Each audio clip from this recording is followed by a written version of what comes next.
with Duke John Birch, son of Ryan Birch, and Patty and Garrett Helmick. Representing the juniors, the class of 2023, Duchess Marisol Flores, daughter of Joanna and George Flores, and Duke Epi Hinojosa, son of Epi and Kimberly Hinojosa.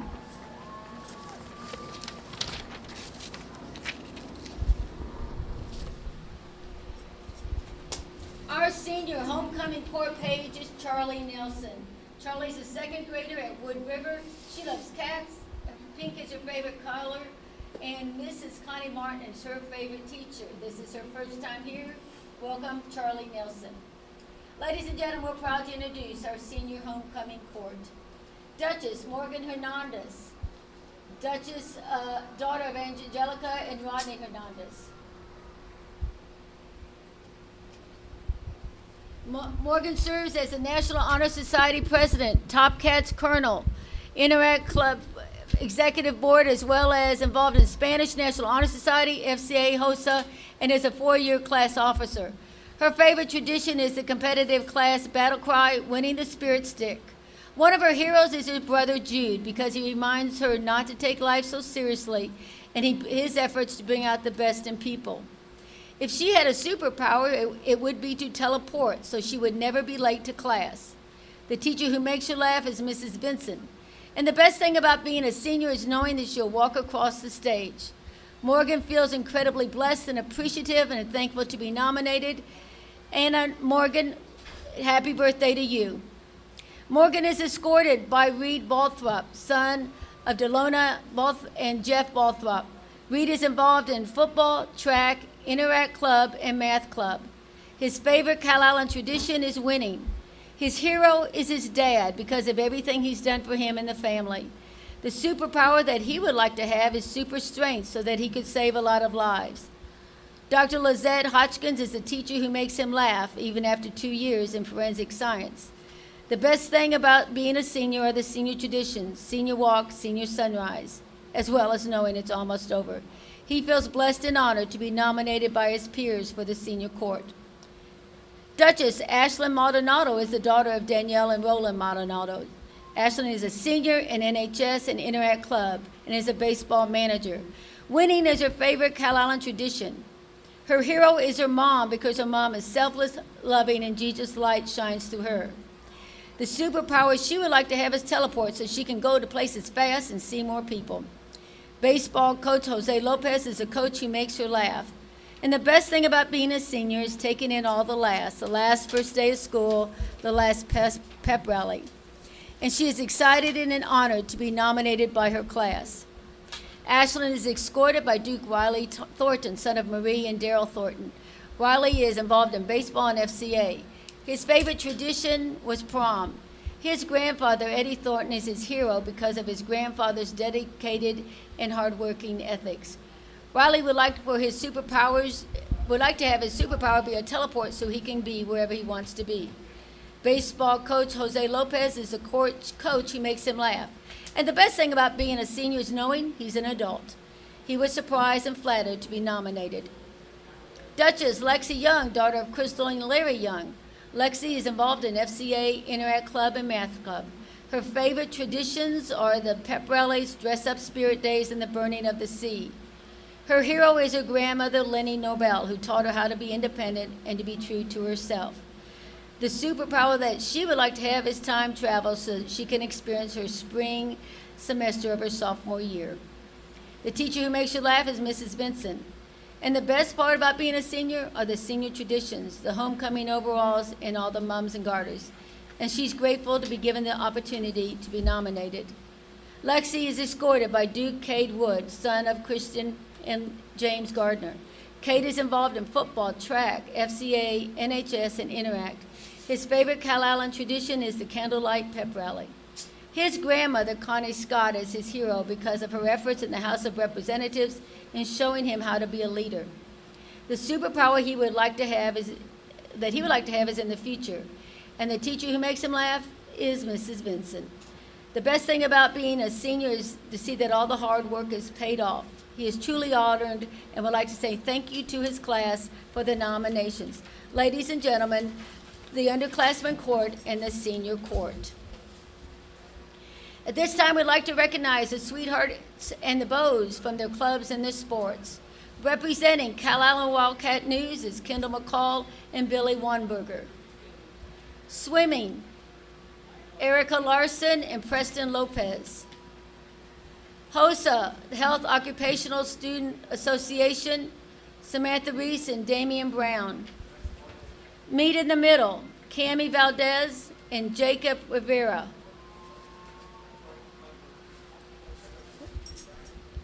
Can they not hear me? What's going on? That's not. Billy's in a.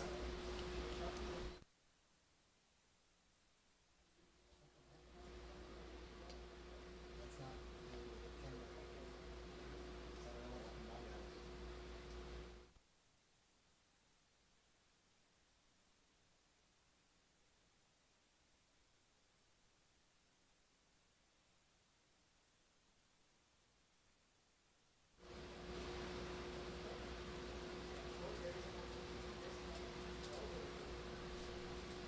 I think we're back on track. HOSA is Samantha Reese and Damian Brown.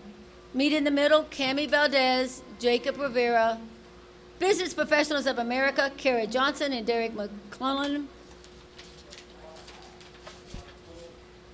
Math Club, Erica Wang and Gavin Badusik.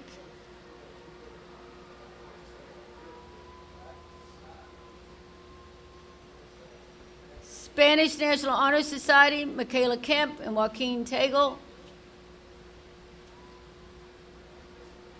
Salsa Club, Natalie Elizondo and Thomas Crossland.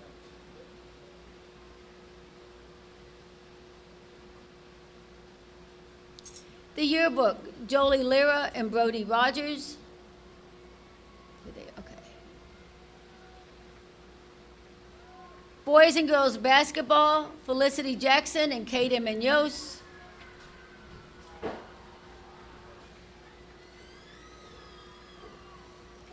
Softball and baseball, Brianna Ford and Justin Lampkin.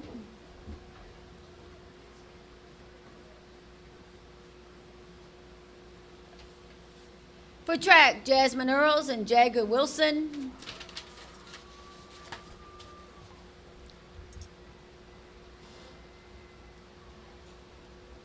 Cross country, Heather Peterson and Jude Harms.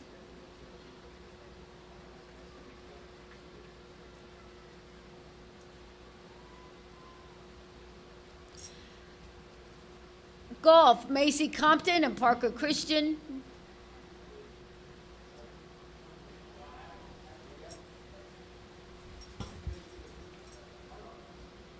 Fellowship of Christian Athletes, Riley Hooper and Tristan Ozuna.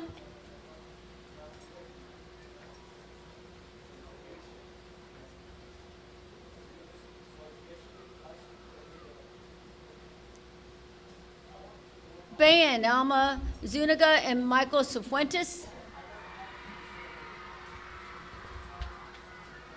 he has a fan base.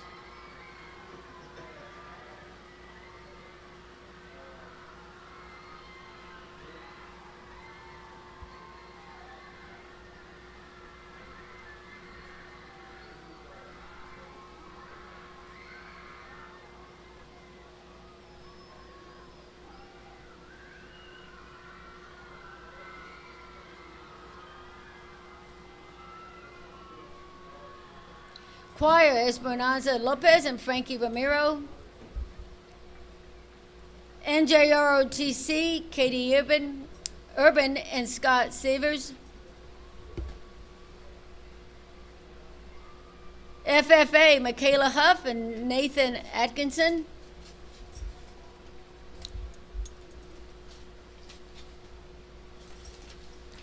Powerlifting, Brianna O'Neill and Julian Canada.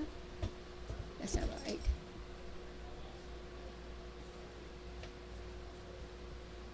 Football, Taylor Portales and Willie Birch.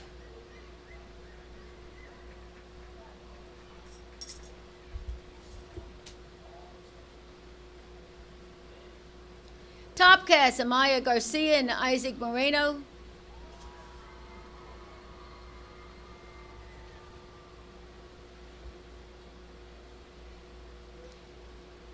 Cheerleading, Kennedy Barnett and Ethan Salinas.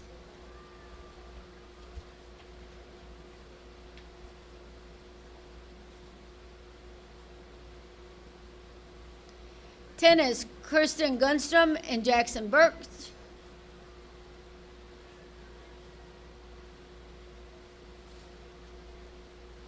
Drama Cats, Rubina Casas and Ethan Sullivan.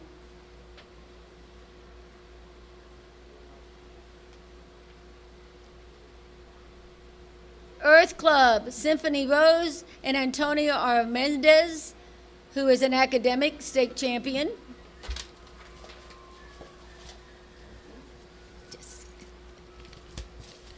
Interact Club, Paige Geyer and Curtis Brooks.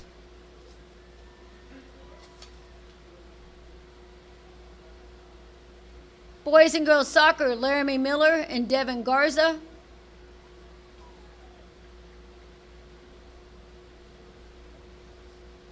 Volleyball, Riley Virial and Terry Kickman.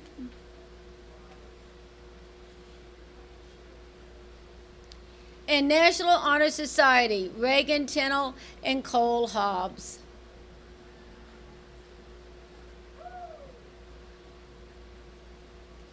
Thank you for representing your club and your sport, and a shout out to those club and coaches.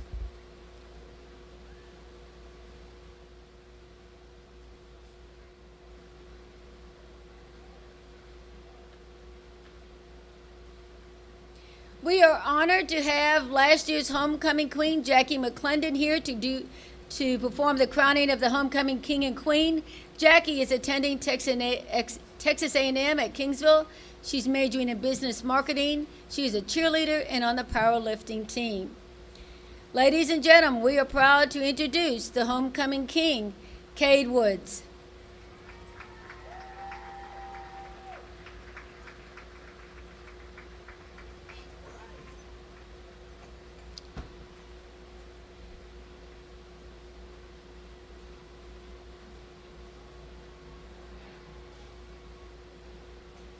Congratulations.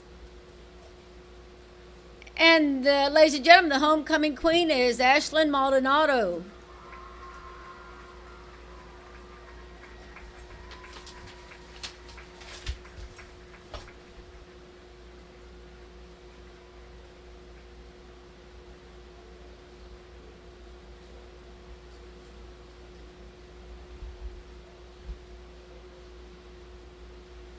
Ladies and gentlemen, your homecoming king and queen for 2021, congratulations.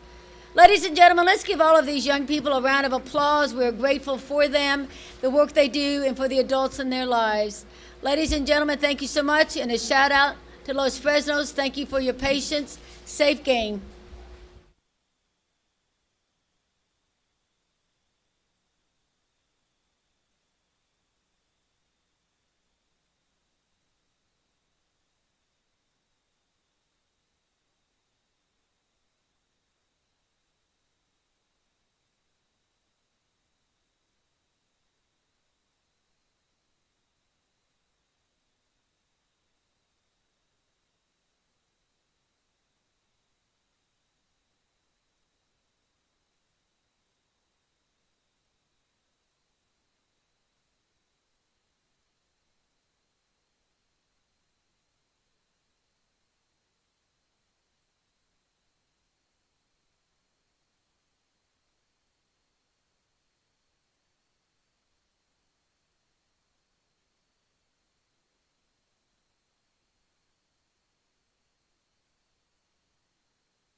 It's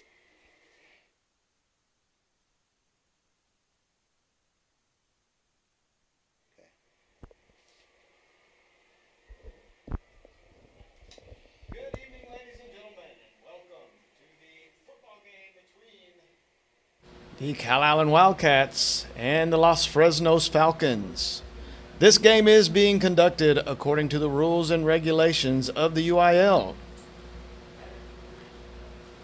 We ask you as a spectator, help slow the spread of COVID-19 as we are implementing COVID-19 restrictions as proposed by the UIL. We also ask that you consider the time and effort that these teams, coaches, and athletes have put forth.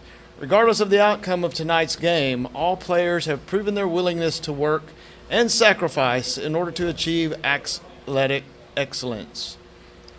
Cheer these young athletes, applaud them, but do not through your actions cause them to doubt the value of athletics. By your conduct, allow these young people to feel pride in their community and school. The officials for the game tonight have been mutually agreed upon by both schools. Their role is not unlike those of players, coaches, teachers, and administrators. Without them, this game would not be possible. Their knowledge and application of the rules are a result of annual testing, years of study, and continual participation in clinics that further refine their understanding of the game. We ask you as students, parents, and citizens to demonstrate the kind of respect for these officials you would extend to any dedicated person in their position. This means that you should not criticize the players on either team, should not boo officials, should not have alcoholic beverages on public grounds, should be courteous to the visiting fans, you should cheer for your team, and show respect for injured players from both teams.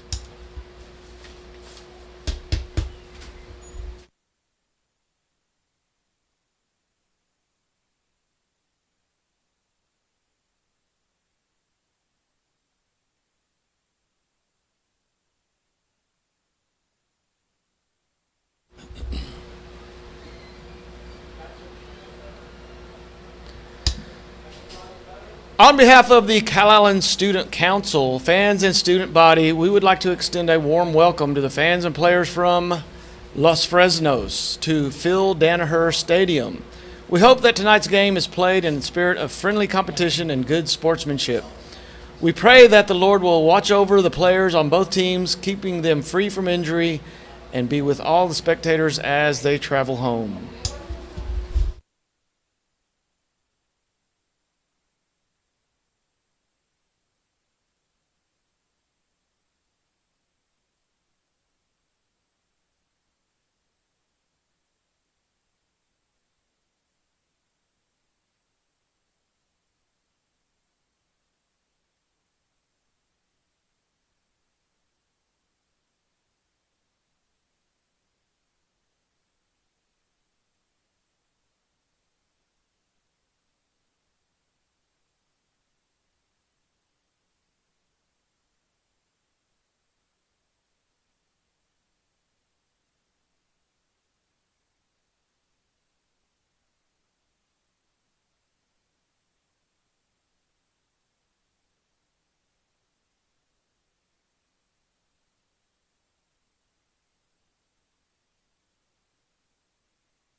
Please know that some of the cheerleaders will not be introduced tonight as they are in the homecoming court. They may be introduced but will not be present. We will start with the senior cheerleaders. All-American Jade Baggett.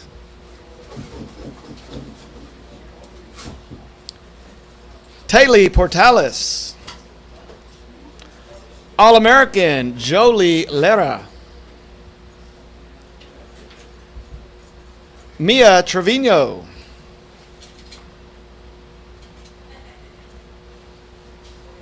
All-American Ashlyn Maldonado.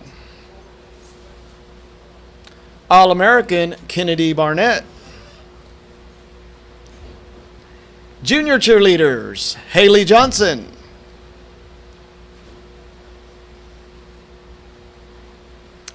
All-American Brittany De Los Santos.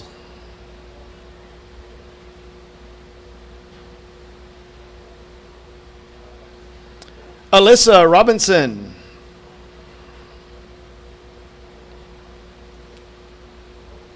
Amanda Cadena.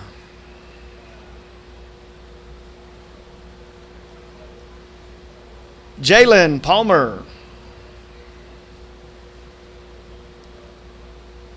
Kennedy Cameron.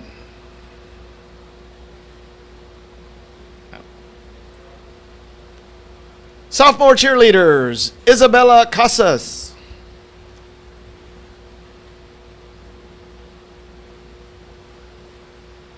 Sheldon Seward. Mia Flores.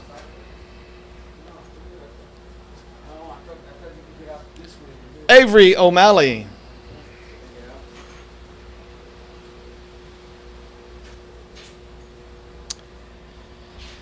And our mascots, Junior Willie the Wildcat, Isabella Clement, and Wilma the Wildcat, freshman Aaron Taylor.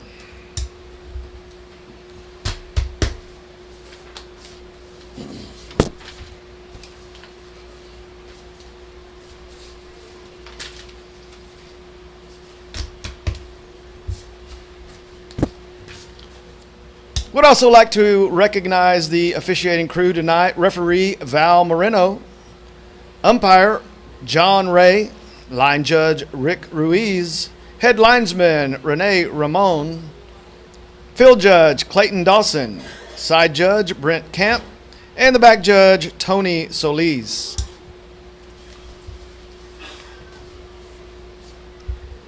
At this time, we are ready for the visitors' school song.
And now we are ready for the home team's school song.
All right, Wildcat fans.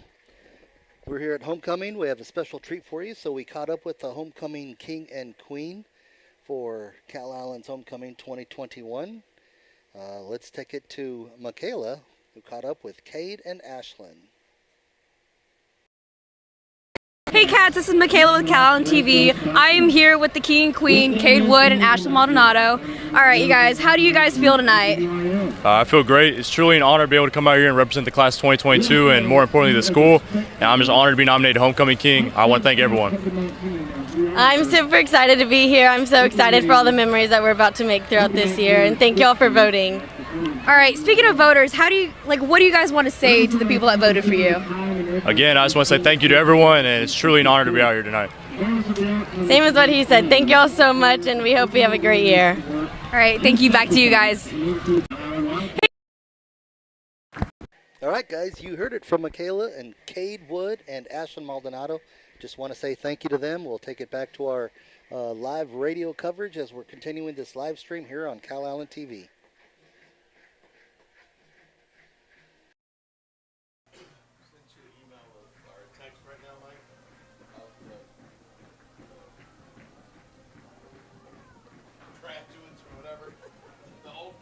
Oh, okay. 10-year? Some of the ones that are attending tonight. Yeah, I saw Price look good. Price look real good.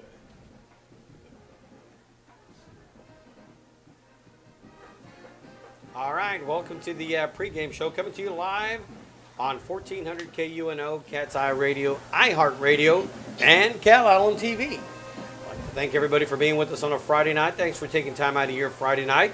As we get ready for the captains for tonight's game, Los Fresnos has lined their captains up across the field. We'll try to get you the captains for Los Fresnos first, as they are lined up, as we mentioned, across the field from us. Be number 4 for the Falcons. That's Hector Moniz. Number 6 is Matthew Padilla. Number 8, Ethan Gonzalez. And number 43 is Gregory Jones. Those are the captains for the Los Fresnos Falcons. We wait for the captains for the Wildcats as they start to make their way to the middle of the field. Caps tonight for the Calallen Wildcats. Number 3, Brody Rogers. Number 12, Jagger Wilson. Number 14, Aiden Culver. And number 54 is Reed Balthrop. So we have some honorary captains as well, Coach. Coming out to the middle of the field. Those maybe, is that the 10-year reunion? Some of the 10-year reunion class tonight is homecoming for the Wildcats. We'll try to get you those players as well. Looks like number 1 is Avery Cooper. Number 25 is Ryan Garcia. Number 77, Michael Weiser. And number 5 is Marcus Price. Hard to believe it's been 10 years since those young men were on the field, guys.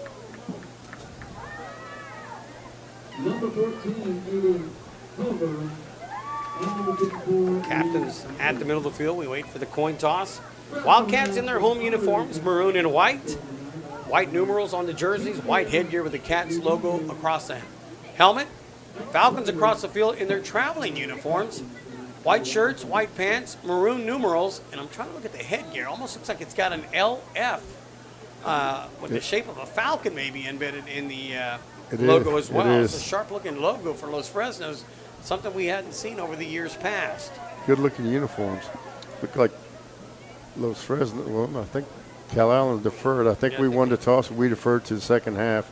Los Fresnos chose to receive the football. There you go. Well, looks like the Wildcats will receive to the south end zone. Will defend the south end zone. Los Fresnos will receive the ball to the end zone to the north, which is the field house side, scoreboard side of the field. As we get ready for the opening kickoff on a beautiful Friday night. I'd like to, again, thanks everybody coming off the holiday weekend. Hope everybody had a safe and holiday season. Nice long weekend for those of us who had the the Labor Day off, should I say. Great time of year last night, opening night of the NFL. Great matchup last night between the Buccaneers and Cowboys. College football is upon us. Man, it's just a great time of year. You got the October Classic coming up. So, It just so much, so many good things going on right now, Coach. That was a good game to watch last night if you saw the Cowboys and the Tampa Bay Buccaneers. I mean, it was entertaining. Yeah, there were some mistakes, some interceptions, some turnovers, but those are all things you got to work out. That comes in practice, and they're going to shore up all that stuff. As Fresno sends 2 men deep inside the 10-yard line. They'll send 2 receivers back. Kicking off for the Wildcats, I believe that's 64, Jordan King will be the kicker. Number 10 is Rex Halford, and number 4, Hector Muniz, is who they had in the scouting report. Looks like number 5, though, will line up. That's going to be Luis Lucio on the return. Jordan King, 64, approaches, high end-over-end kick. This one will be taken at the 14-yard line, going straight upfield and met immediately by the Wildcats special team player, number 9, right there to make the tackle for Calallen. That's Chase Height on the tackle for the Wildcats. And Los Fresnos will start this drive at the 31-yard line. Both Chase Hyde and Isai Sanchez did a good job covering that kick. First down and 10 for the Falcons. They're going to start the drive at the 32-yard line. Again, Wildcats defending the south end zone to our right-hand side. Matthew Padilla is the quarterback. Shotgun formation, 4 wide receivers. Looks to his left-hand side, quickly throws it in the far flat, but that one's going to be incomplete over the head of his intended receiver. 2 of his favorite receivers tonight are going to be number 14, Cody Taylor, and number 4, Cade Stumbaugh. But he will throw to everybody, especially to back out of the backfield. Jonas Gonzalez, number 26. Gonzalez is a junior running back, stands to the right-hand side of the quarterback. We'll give you the starting lineups here shortly. Padilla looks over to his left-hand side. Again, they're a no-huddle offense, very similar to what we saw last week from Jourdanton. 4 wide receivers, twins to each side. Padilla waits for the snap. Now hands it off to his running back, Gonzalez, and he's met in the backfield in a hurry. On the tackle for Calallen's Jaden Rodriguez, the right tackle. Also at nose guards, Ernest Hinojosa and Grant Taylor, number 55. The 2 outside linebackers are Bryce Burnett, number 5, and number 7, Logan Koval. Linebackers are Colton Calloway and William Birch. Cornerbacks tonight are Aiden Culver and Cade Wood. 3rd down and 13 for the Falcons. Trips to the near side. Quarterback Padilla rolling to his right. Has pressure. Now going to step up. Has a receiver open. Unable to connect with his wide receiver number 4, Hector Muniz. And the special teams for the Falcons will have to come out and set up for the punt.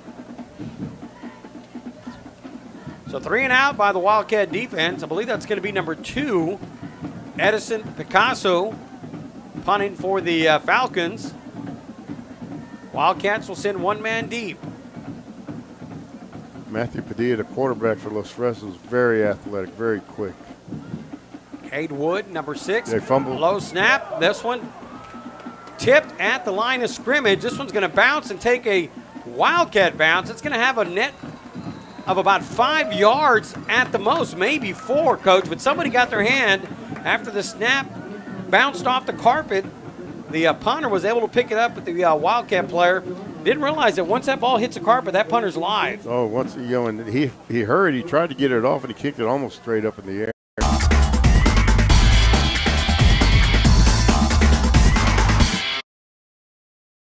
Side of the field. They're going to start at the 34-yard line. So Falcons started at the 32. Wildcats only 2 yards further to start their drive. Hickman hands it off. Hinojosa, first play of the game, right up the middle. Hinojosa will take it to about the 31-yard line. So 3-yard gain on the play for Hinojosa. On the tackle for Los Fresnos, number 79, Osiel Briones, and number 22, linebacker R.J. Limon. On the front line for the Wildcats, your center is Cole Hobbs. Guards, Evan Eaton and Reed Balthrop. Your tackles, Curtis Brooks and Daniel Garcia. Calallen has 2 wideouts and a wing to the left. Empty backfield for Hickman. Hickman Sweep. hands it off to number 24, Medina. Medina slicing on the left side. Inside the 30, he's going to be brought down at the 26. It's about 2 yards short of the first down. On the tackle for Falcons, number 22, R.J. Limon. Second tackle in a row. The 2 tackles for Los Fresnos are Vicente Roseo, number 72, and number 52, Emiliano Lara. Wildcats, tight set. Hinojosa in the backfield.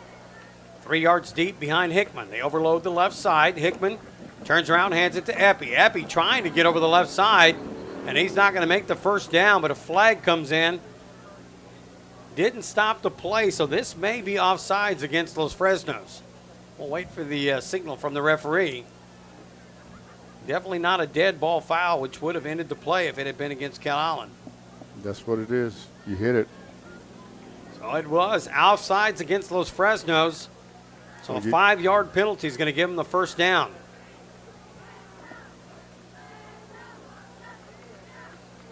"21-yard line."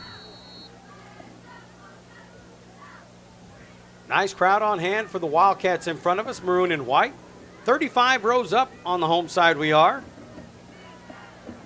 Hickman turns it around, tosses it to the running back. Carpinello around the right side. Carpinello inside the 10. Carpinello fighting, and he's going to be pushed out of bounds at about the 2-yard line. Got around that outside edge and had some blockers in front of him. And Sonny Carpinello takes it inside the 5-yard line. First down and goal for the Wildcats. Tackled by number 43, Gregory Jones, and number 22, R.J. Limon, the 2 inside linebackers.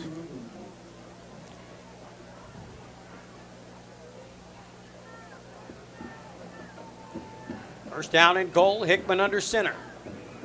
Turns around, hands it off to Epi. Epi does the rest. Walks it in, gets behind that big offensive line. And a 3-yard touchdown run by the fullback for the Wildcats. Number 23, Epi Hinojosa. Offensive line did a great job. Allowed Epi to just walk into the end zone. Ethan Salinas comes out number 1. He'll be the holder for the kick. King, number 64, will attempt a point after. It's up. That one And through good. the uprights. 9 minutes, 10 seconds left in this opening quarter. Calallen 7, Los Fresnos 0. We'll be back on 14.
High end over end kick. Jordan takes it over the head of the return man. He's going to pick it up and bring it out, and he's in trouble. Trying to get away from the special teams, but he's barely going to cross the 10-yard line to the 11, and Los Fresnos pins himself deep after the muffed return. Isai Sanchez, and also, golly, it looked like, it's hard to tell. I know Isai was the first guy that got down there. I spot the ball at the 12-yard line.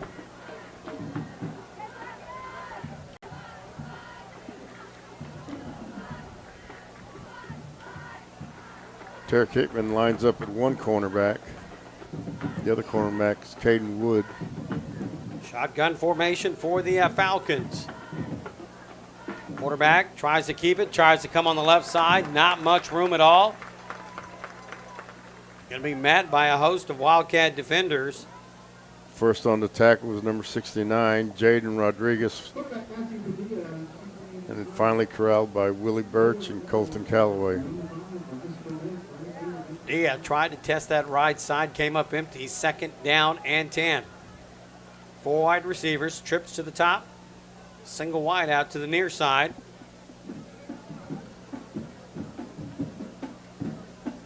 Gonzalez, a running back, stands to his left. Backside pressure, dumps it off. Nearly intercepted, bounced on the carpet. Is that number 12, Jagger Wilson? Almost had an interception there for the Wildcats. Good to have Jagger Wilson back. 3rd down and 10 again for the Falcons. Jagger Wilson and Brody Rogers, number 3, are the 2 safeties for Calallen tonight. Outside backers are Bryce Burnett and number 7, Logan Koval. Falcons looking for their first down of the evening. 3rd down and 10, snap on the way. Quarterback rolls to his left, looking for his wide receiver, and it's going to be complete, but he's going to step out of bounds at the 20-yard line. It's going to be 3 yards short of the first down. So the special teams will come in. Cade Wood will drop back inside his 45 to about the 40-yard line. The punter, Edison Picasso. Isai Sanchez comes in, number 30, for the Wildcats. Last snap was low on the carpet. This one, good snap. Picasso, right-footed punter, gets this one away. Wood comes up, takes it at the 50, tries to come around the outside, gets the wall set up, has a 40, has a 30, one blocker left in front of him. Cade Wood's going to take it in, 50 yards for the touchdown. Good blocking. Great, actually great blocking on that kickoff punt return. You can see the wall set up. Number 6, Cade Wood, followed his blockers and takes it in on a 50-yard punt return for the touchdown. 7:51 left in this opening quarter. The point after coming up. Ethan Salinas back in, number 1 to hold. Jordan King will attempt the point after. Jordan King, number 64. Snap on the way. King approaches. Strong kick through the uprights. 14-0. Calallen over the Falcons. We'll be back on 1400 KUNO.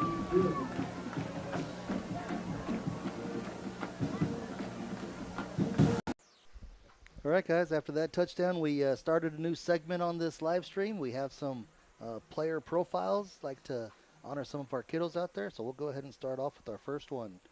Player profile for quarter 1.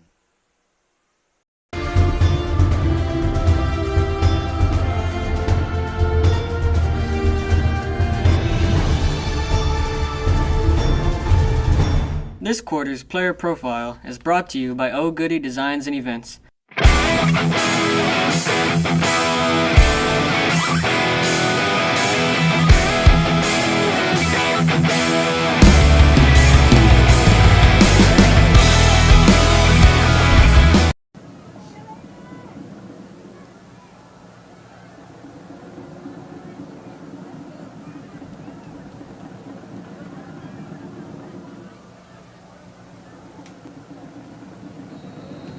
All right, welcome back. Jordan King, number 64, tees it up at the 40-yard line.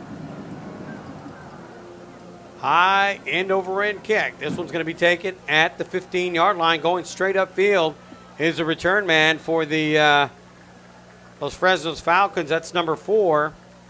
And he's going to get a nice return for Los Fresnos. This is going to be their best field position. That's Cade Stumbaugh, the sophomore. Wide receiver brings it out to the 35-yard line for the Falcons. Matthew Padilla would bring the Los Fresnos Falcons out on the field, number 6 quarterback. First down and 10 for Padilla. Trips to left formation for Running Los back. Fresnos. Gonzalez stands to his right. Snap on the way. Hand off to Gonzalez, trying to go right up the middle. Number 44, Colton Calloway, comes up to introduce himself for the night. Ernest Hinojosa did a good job stuffing that middle. There was nowhere for him to go. Once he ran around that block, I mean, he ran right into Colton Calloway. Give me the front line for Los Fresnos. Their center is Gerardo Garcia. Their guards, Daniel Ramirez and Jaime Palafox. Their tackles, Kevin De La Rosa and Daniel Torres.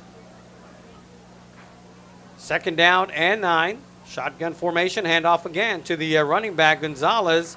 And Gonzalez is going to lose a yard on the play back to the original line of scrimmage. Quarterback we mentioned is Padilla. Running back, Gonzalez. Wide receivers for the Falcons, number 2, Edison Picasso. Number 10 is Rex Halford. Number 14, Corey Taylor. And number 4 is Hector Muniz. Third down and 10 for the Falcons, driving left to right. Falcons staying trips left. Snap on the way, rolling to his left is a quarterback going downfield off the fingertips of the receiver. I believe that was number 14, Corey Taylor, the intended receiver for the Falcons. Padilla unable to connect with him. It would have been really close to a first down. Instead, it'll bring in the punter, Picasso. You know, it's hard for a right-handed quarterback to roll to his left, especially as fast as Padilla was going, and then have to hit somebody throwing back over the middle of the field. Cade Wood will stand inside his 30. Last return took it in for 50 yards on the return. This one will be punted away from Cade Wood, and it's going to take a nice Falcon bounce inside the 20 to about the 17-yard line, where the Wildcats will take over. First down and 10. They lead this game 14-0. They will spot it at the 18-yard line. Generous spot. Tarek Hickman brings the Wildcats onto the field. Hickman, Medina, Hinojosa in the backfield, along with number 4, Cody Newell. Double tight formation. Hickman is your quarterback under center. Motion left. Toss sweep, Hinojosa left side. Hinojosa, blocker in front of him, breaks a tackle, has a 25, has a 30, again sheds a would-be tackler, and he's going to get to midfield is Epi Hinojosa. Brings it out to about the 48-yard line. 30-yard gain for the fullback, number 23, Epi Hinojosa. He was finally run out of bounds by Jaden Moreno, number 9, and Joshua Munoz, number 1.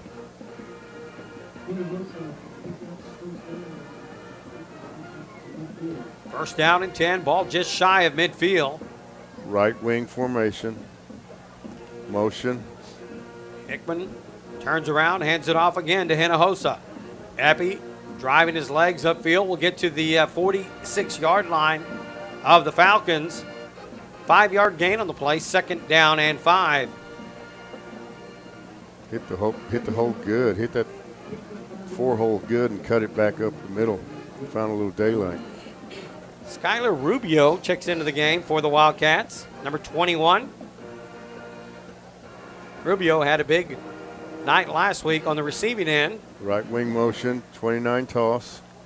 And Hinojosa hit in the backfield. No gain on the play.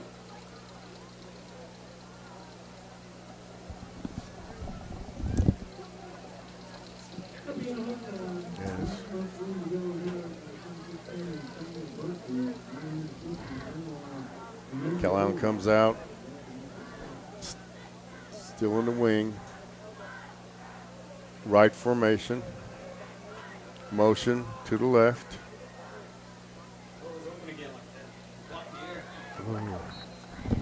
Hit back on the 34 side. That's Luke Medina, number 24. Pick up about 4 yards.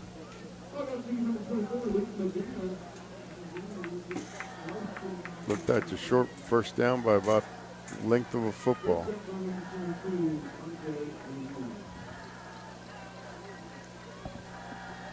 Callahan comes to the line. Fourth down and short for the Wildcats. Right wing motion. Hickman, quarterback keeper, needs 1, picks up 2. Found a little hole over the right side, a little gap, crease, whatever you want to call it. Got that first down. Apologize for having to step away there, guys.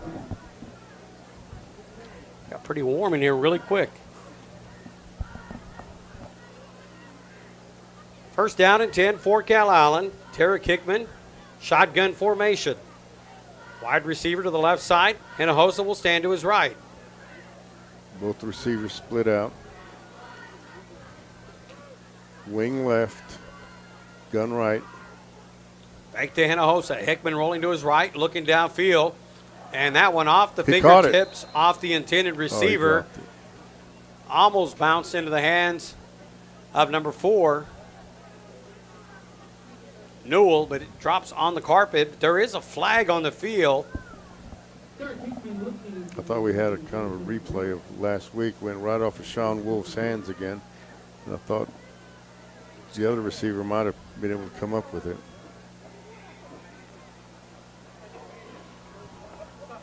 Ten-yard penalty against the Wildcats. It's going to be a holding call. Brings it back to the 49-yard line. First down and 20. It's going to be a 4-wide receiver set. Trip split up top. Single wide out to the near side. Handoff. Hinojosa going around the right side, trying to get around that corner. Takes on a tackler at the 45-yard line. He'll pick up about 4 yards on the play. Bring up second down and 16. I know it's hard for these young men, but if he would have been able to cut it back, got up the middle, there's a lot of room. A lot of room. He could have run for a lot of yards.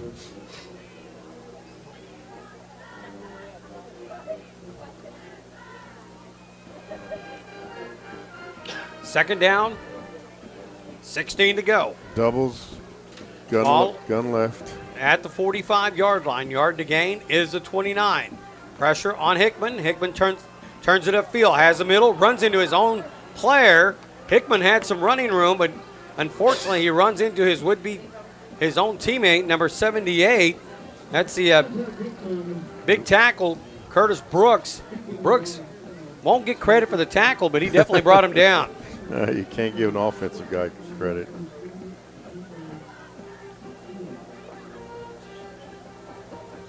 Staying in the spread formation. Trips right. Lone receiver down here to our side.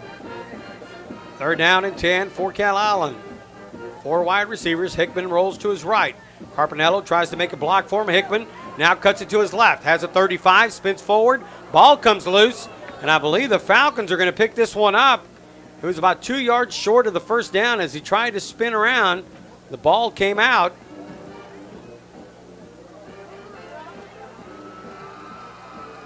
And it will be Falcons football. Wildcat players coming up. Actually having to pull some of the Falcon players off the pile, trying to get them off their quarterback. The first gift of the night from the Wildcats to the Falcons with 2:36. Hickman with the fumble. Falcons a starter on their own 31-yard line. Homecoming 2022. Stacked trips to the left side for the Falcons. Lone receiver down here on our side. Timeout will be taken by Calallen. That'll give us time to thank some of our sponsors tonight. How about we thank County Commissioner Robert Hernandez, Dr. Anthony Gonzalez, DDS, Grande Communications, Jersey Mike's, A&R Septic Services, the Orthopedic Center of Corpus Christi. How about David Boatwright, CPA, PLLC, in memory of Les Cole from the Hobbs family.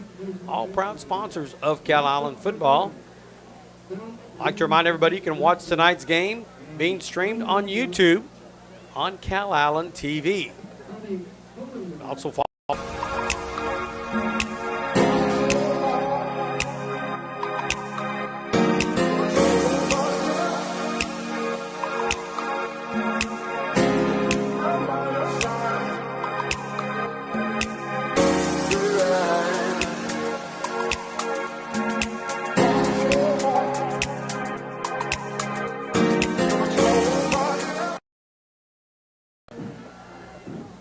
Gonzalez to the left of the quarterback, Padilla. They just switched the route. Shotgun formation, quick pass to the near flat, trying to come to his wide receiver, number 10, Rex Halford. That'll be incomplete. I believe Logan Koval got a hand on that ball. You can see the quarterback and the receiver giving signs to each other, changing whatever he was going to do.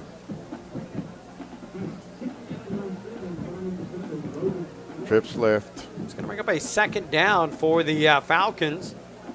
2 minutes, 32 seconds left in this first quarter. Calallen with a 14-0 lead. Christian Gonzalez playing hard on number 10. Look for receiver to try to go by him. Backside pressure, number 7 coming hard from the edge. It's complete to the far sideline. Finally pushed out of bounds. Colton Callaway knocking the wide receiver Hector Muniz. And I believe that's going to be close to a first down for the Eagles. It may be a little short. We'll see where they spot it. May have some trouble there with the chains across the field. Falcons run a little OSHA screen up to the top, able to get the first down. Yeah, it looks like they had the Chain came out. chain came off the down marker, so got that corrected. Timeout on the field, maybe? Both teams going to their sidelines, but I didn't see where a timeout was taken.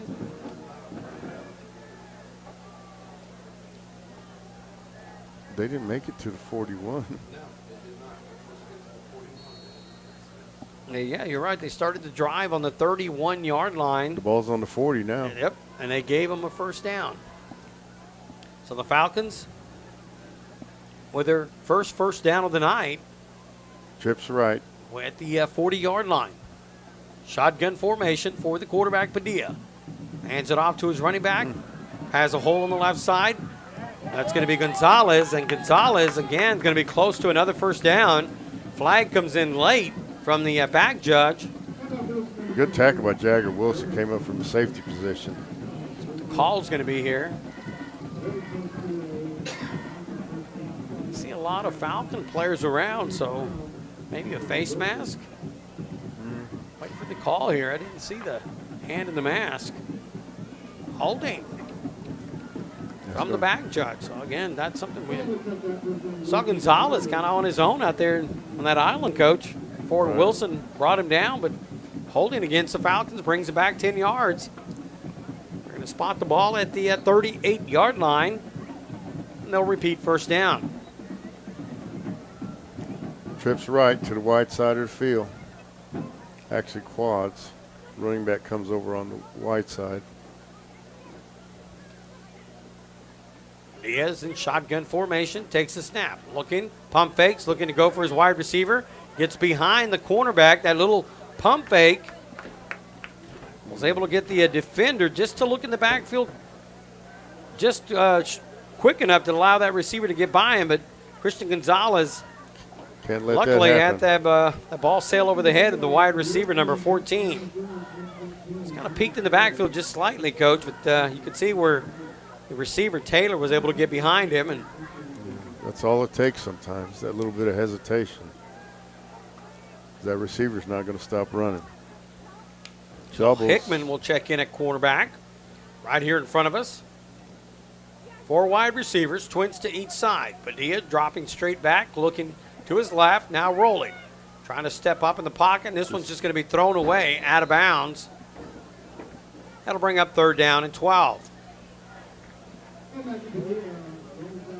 Falcons having a hard time getting this offense clicking.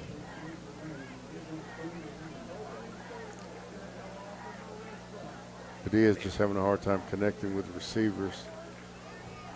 1 minute, 42 seconds remaining in this opening quarter. Friday night football coming to you from Phil Danaher Field, Northwest Corpus Christi. Trips right. Padilla rolls, looks to his right, trying to set up the center screen, trying to hit number 4, Hector Muniz, but that one's going to hit the carpet as well. That'll bring in the punt team. Edison Picasso will come into punt. Cade Wood will drop back for the Wildcats to about his 20-yard line. Cade Wood did a good job on that. I mean, he sniffed out the screen, and they weren't really able to connect on it. Trying to run a little tight jailbreak.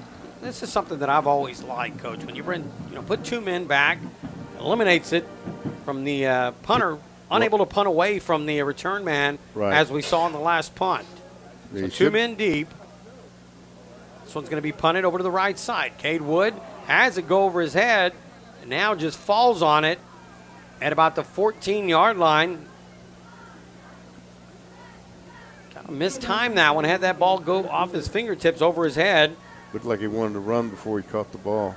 So it will be at the 14-yard line with 1:27 remaining here in this opening quarter. Tarek Hickman will bring the Wildcats back onto the field. 86 yards to go to the opposite goal line. Wildcats come in 2-0. Los Fresnos 1-0. Wildcats with the victory on the opening night against Gregory Portland. Last week over Jourdanton. Hickman turns around, hands it off. It's Medina. Number 21, Medina on the right side. Not going to make the 20, but pick up a nice 5-yard gain on the play. Good block by Epi Hinojosa. Allowing Luke Medina to get that 5 yards. Approaching the 1-minute mark here in the opening quarter. Calallen in double tight, wing formation. Wing right. Hickman looks to his right, now to his left. Toss sweep to the right side. That's Carpinello. Carpinello trying to find some room. Now cuts it back, cuts it across the grain. He's got some room. Lots of Falcons chasing, and he's going to take it over the 35-yard line to the 36. But boy, he had about 8 Falcons chasing him. That's one of those plays where you run about 65 yards and pick up about 10. Watching it from up here, you can just see the Falcons on the pursuit, able to catch up to Carpinello, but made a nice gain out of nothing. He was in trouble on the right side, stopped on a dime, cut it across the grain, and made a nice pickup. Unbalanced to the right side. Hickman hands it off to the left. Got some running room. He's got the 50, 45, 40. He's going to take it into the house. That's number 21 for Calallen, Skylar Rubio. They went unbalanced to the right side and ran the ball back to the left side, to the weak side. There's a huge hole there. 63-yard run for Skylar Rubio, number 21, the sophomore running back. Jordan King will attempt the point after. Ethan Salinas to hold. Snap on the way. King with the kick. This one through the uprights. 3 seconds remain in the first quarter. Calallen 21, Los Fresnos 0. We'll be back on 1400 KUNO.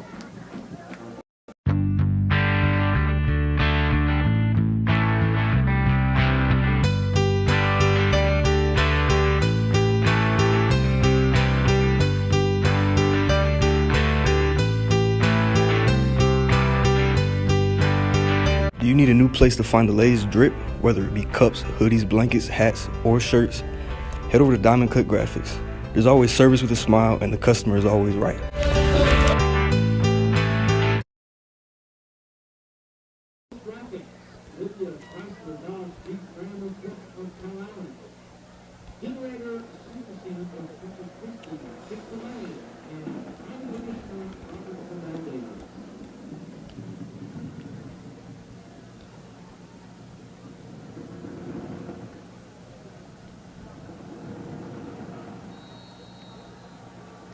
All right, welcome back. Jordan King tees it up at the 40-yard line.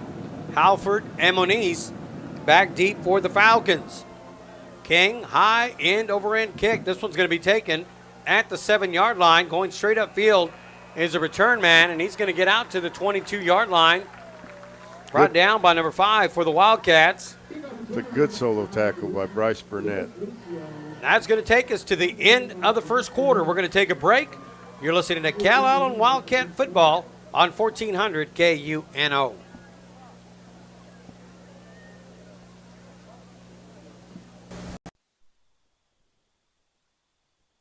Attention to the 15-yard line. The Calallen Education Foundation would like to introduce you to the 2020-2021 Calallen ISD Innovative Educators. These outstanding teachers and administrators on the field have earned Calallen Education Foundation grant funds for their creativity and innovation in the classroom. These grants awarded were made possible through the generous donations of our local businesses and community. Ladies and gentlemen, your Calallen ISD Innovative Educators.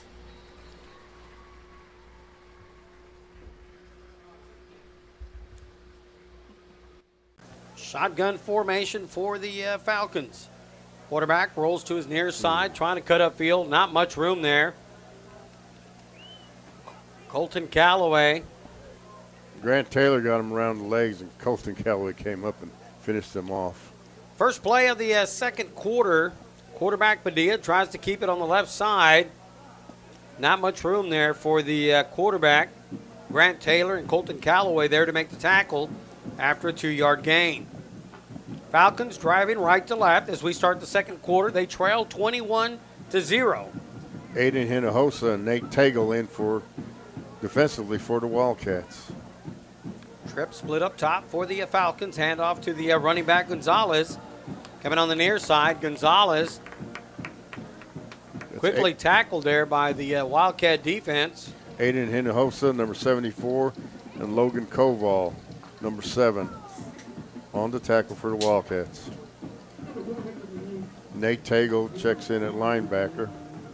William Birch goes out. Aiden Hinojosa at left tackle. Falcons, again, stay in the 4 wide receiver set. Running back Gonzalez to the right of Padilla. Trips to the wide side to the right. Snap on the way. Looking downfield, trying to set up that screen. Off the fingertips of number 4, able to make the... I thought he made the catch, but now the referee, umpire, signals incomplete. That was intended again for Hector Moniz. But Wildcat defense was right there to make the play. Once again, Grant Taylor got through there, and he smelled it out. He knew something wasn't right. He broke off his rush, and it had a lot to do with that not being a complete screen. Cade Wood, Brody Rogers drop back. Picasso, 15 yards deep for the punt. High snap, Picasso gets a punt. High punt, this one's going to bounce at about the 42. Rogers will field it, tries to go upfield, and he's going to get to about the 39-yard line. A 3-yard return for Rogers. Wildcats will start the drive on their own 39-yard line. 10:15 left to go here before the half. As always, we'd like to thank our sponsors, Mr. Roy's Fireworks, Big Joe's Tire and Auto, Hicks Family Nissan, Circle 8 Crane Services, LLC, Integrity Storage, and Jack Taylor Insurance. All proud sponsors of Wildcat football. I'd like to thank each and every one of them for helping us out. Hickman, quarterback keeper on the left. Hickman lunges forward, and Hickman will pick up not quite 5 yards on the play. We'll call it second down and a long 6. Looked like he's trying to run 88 option to the right. Ended up holding it, tucking it away, and cutting it back over the middle. Still able to pick up about 3.5 yards.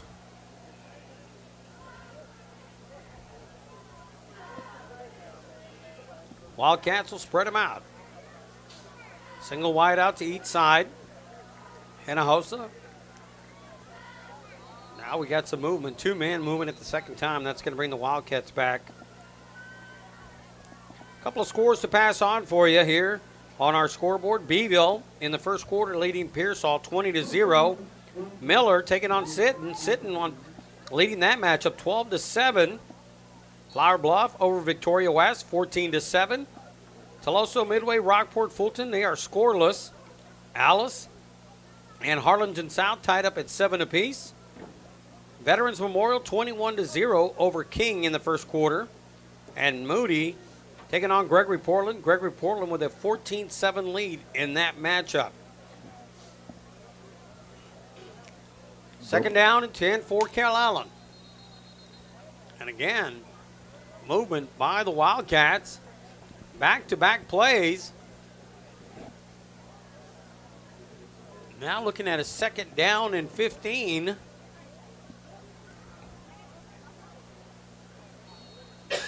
Hickman picked up 5 yards, almost 5 yards on the first play of the drive.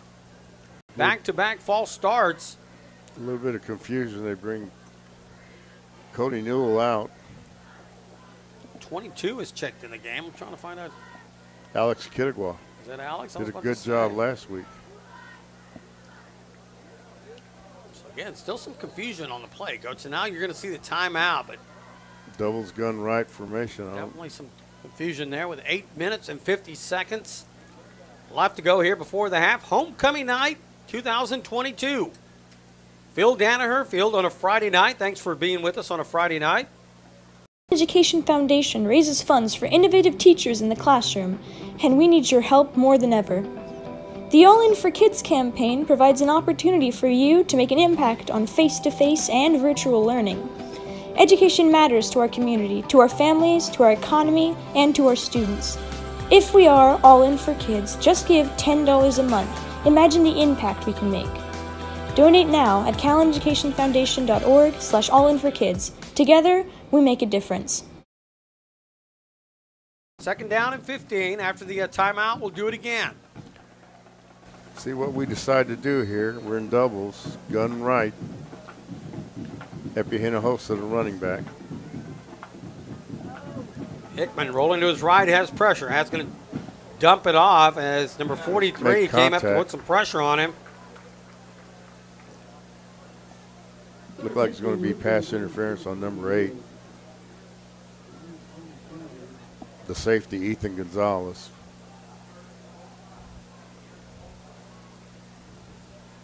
After the incomplete pass, the Wildcats now will be facing a third down and 15. It's first down. They're going to, after the penalty, is it an automatic first down? I believe it is. We're going to be a first down from our 43-yard line.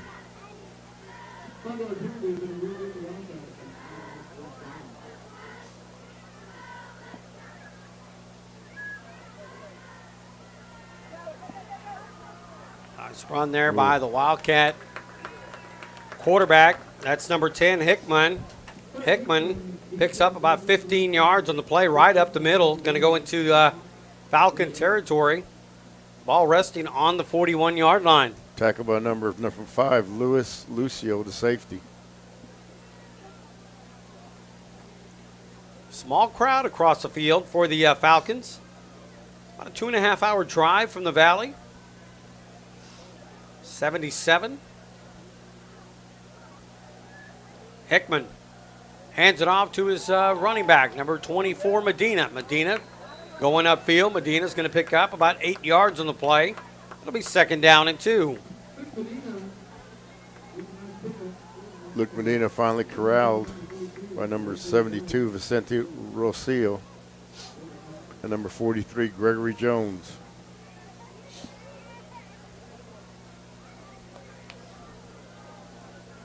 Second down play coming up. Single wideout, split each side for the Wildcats. Wildcats will hand it off to Carpinello. Carpinello stops on a dime, trying to get a little seam. Not much room there for the Wildcat running back. R.J. Lamone, number 22, there to make the tackle for the Falcons. So third down and 2 coming up for the Wildcats. Luke Medina brings play in from the sideline.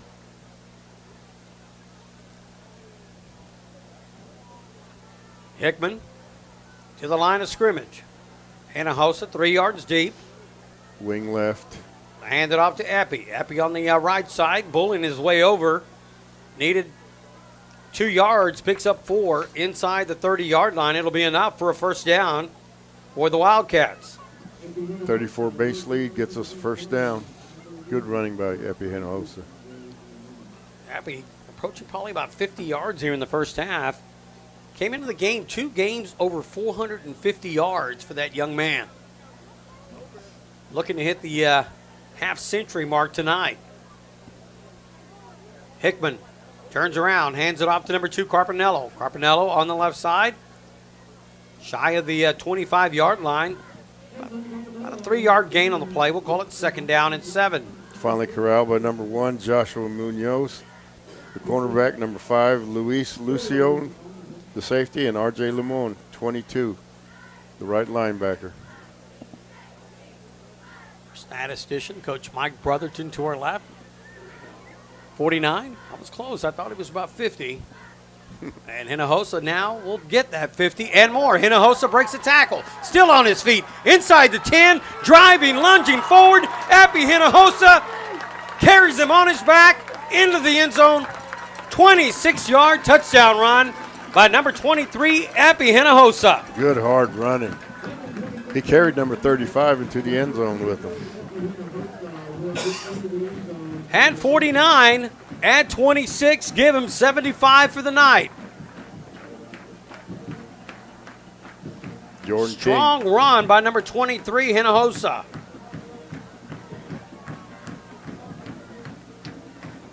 Jordan King comes in for the point after. Salinas, high snap, brings it down. King with a high kick, but not going to make the upright. 5 minutes, 55 seconds remaining here in the opening quarter. Calallen 27, Los Fresnos 0. We'll be back on 1400 KUNO. All right, here we go with our player profile for quarter number 2.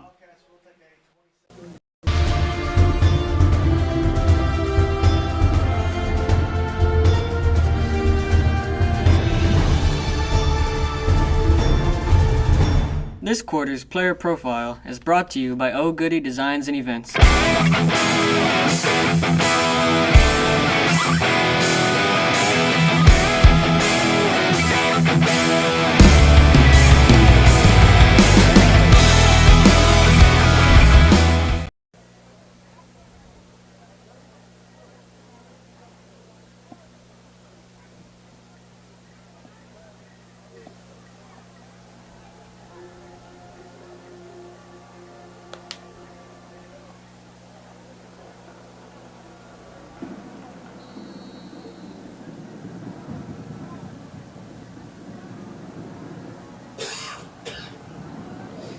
Jordan King with the kickoff.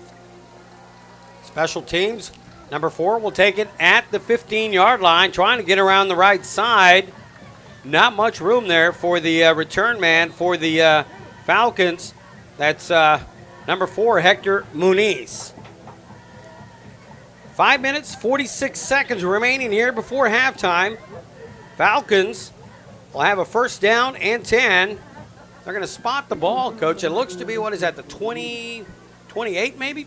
No, the referees are discussing something. Not sure where they're going to spot there's it. going to be a penalty, but must be a dead ball foul from the 28-yard line. And he's going 15 to the 43. Dead ball, it's got to be a personal foul against the Wildcats. The Falcons will start this drive at the 43-yard line, first down and 10. I'd like to say hello to my grandson over in San Antonio, Kyrie Jones. While watching us on Calallen TV, Kyrie, thanks for being with us on a Friday night. Papo's waiting for them Oreo cookies, buddy. Handoff, left side, Gonzalez. Gonzalez picks up enough for the first down, looks to be. Depending on the spot, we'll see where they spot it. It's going to be about a yard short on the play. Jagger Wilson did a good job coming up from the safety spot to make that tackle. Nice run there by the running back. Gonzalez picks up 9 yards into Wildcat territory. This is the best field position of the night for the Falcons. Quarterback keeper right up the middle. Padilla breaking tackle, still on his feet. Padilla lunging forward inside the 30. He'll be brought down at the 26-yard line. And a player on the field for the Wildcats, training staff coming out quickly to help out. Padilla with a strong run right up the middle, and that'll be a first down for the Falcons. And, Coach, they kind of changed the tempo here on this drive. And we've changed a lot of personnel, too. Jordan King is now at nose guard. I know Nate Tagle was at linebacker. I'll give us time to thank some of our sponsors. How about we thank H&S Constructors, Chick-fil-A, Lithia Chrysler Dodge Jeep Ram of Calallen, Gulf Coast Graphics, Baytech and Robinson LLP, Cameron Commercial and Industrial, Clayburg Bank, along with the General. Chick-fil-A is a proud sponsor of the Calallen Wildcats and of Calallen TV. Stop by today for one of their original chicken sandwiches.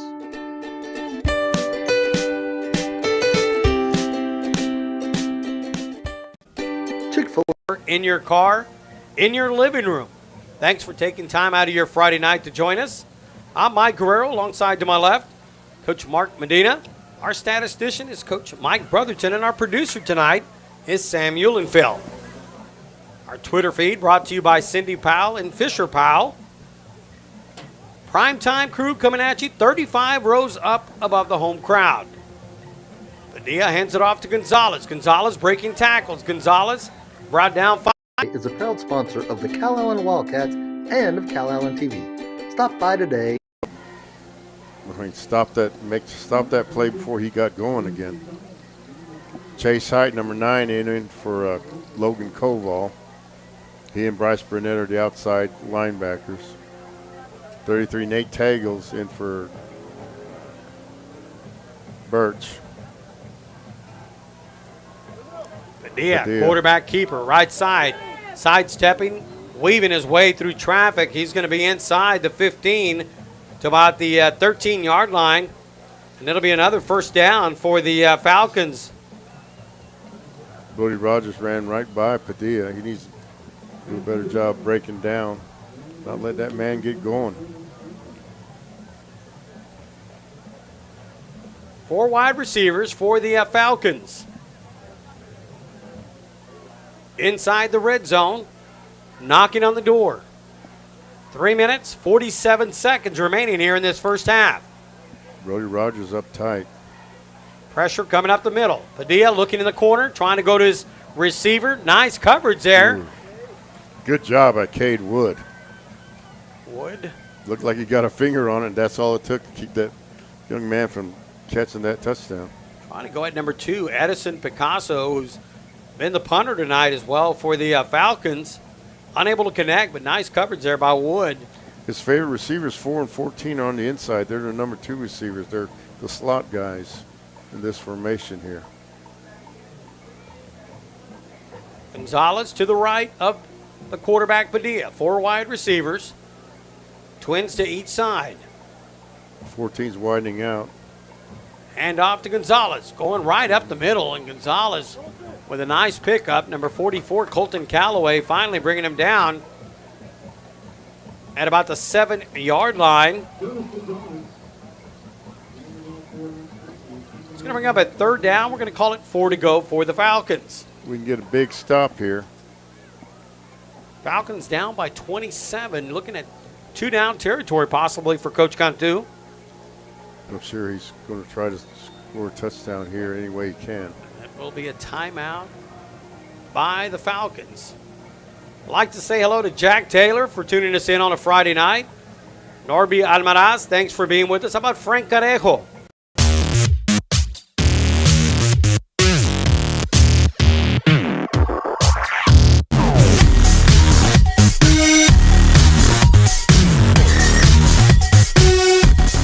Sonic, America's Drive-In is the fast food restaurant that isn't that far from the school, that has the best foods out there. If you need a place to go and eat, go to Sonic, America's Drive-In. Does it kick off? On with the Calallen Wildcats. My wife's here tonight, Rachel. She's here with my granddaughter, Ariel Longoria. They're here watching the Wildcats. Tell you what, just a big crowd in front of us, Coach. And, again, we talk about family, friends. You got the band, Top Cats. We've talked about it throughout the year, but just a beautiful night for football here in Northwest Corpus Christi. Big play for the Falcons here. Third down coming up. Shotgun formation, trips to the right. Quarterback rolling to his left-hand side, trying to get to that edge, and he's going to be pushed out of bounds. He's not going to have enough for the first down, Coach. Nice pursuit there by the Wildcat defense. I got to think they're going to go for it. Down by 27 with 2:55. Going to have to make something happen. I'm sure they ran it this direction for a reason, just in case. Look for them. Their trips right to the wide side of the field. Look for him to fake it and roll to the right. Try to get to that end zone. Puts a lot of pressure on the outside backer. Fourth down. We're going to call it a long 3 to go. Tarek Hickman in at cornerback. Quarterback Padilla has Gonzalez to his right. Rolling to his right-hand side. He does. Trying to dump it off in the flat, and he completes it. Trying to get to the corner, and he will find the end zone. That's number 4 for the Falcons. Hector Muniz, 5'10", 170-pound senior, will take it in from 6 yards out for a touchdown, and the Falcons are on the board. If you ever play cornerback, you'll play defense in the secondary. When they put you on an island like that, a lot of times the offensive man's going to win. Padilla did a great job putting it right on the mark. Extra point coming up. 84 is Adolfo Hernandez, 5'11", 190-pound junior. This one through the uprights, 2 minutes, 46 seconds. Calallen 27, Los Fresnos 7. We'll be back on 1400 KUNO. A delicious 50-cent corn dog from Sonic, America's Drive-In. Oh, I can't wait to devour this thing. Eduardo, isn't this the best corn dog you ever looked at in your life? I think so too. Man, this looks delicious. Give me the dog. What, why? Give me the dog. I'm sorry, Eduardo. You're gonna have to come with me. I want that dog. No. Yes, give me the dog. It's mine. Give me the. Give me mine. the dog. I bought it legally. No. Give me the dog. No.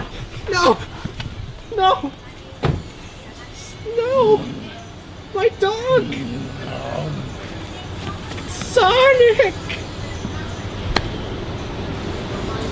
This is how you Sonic.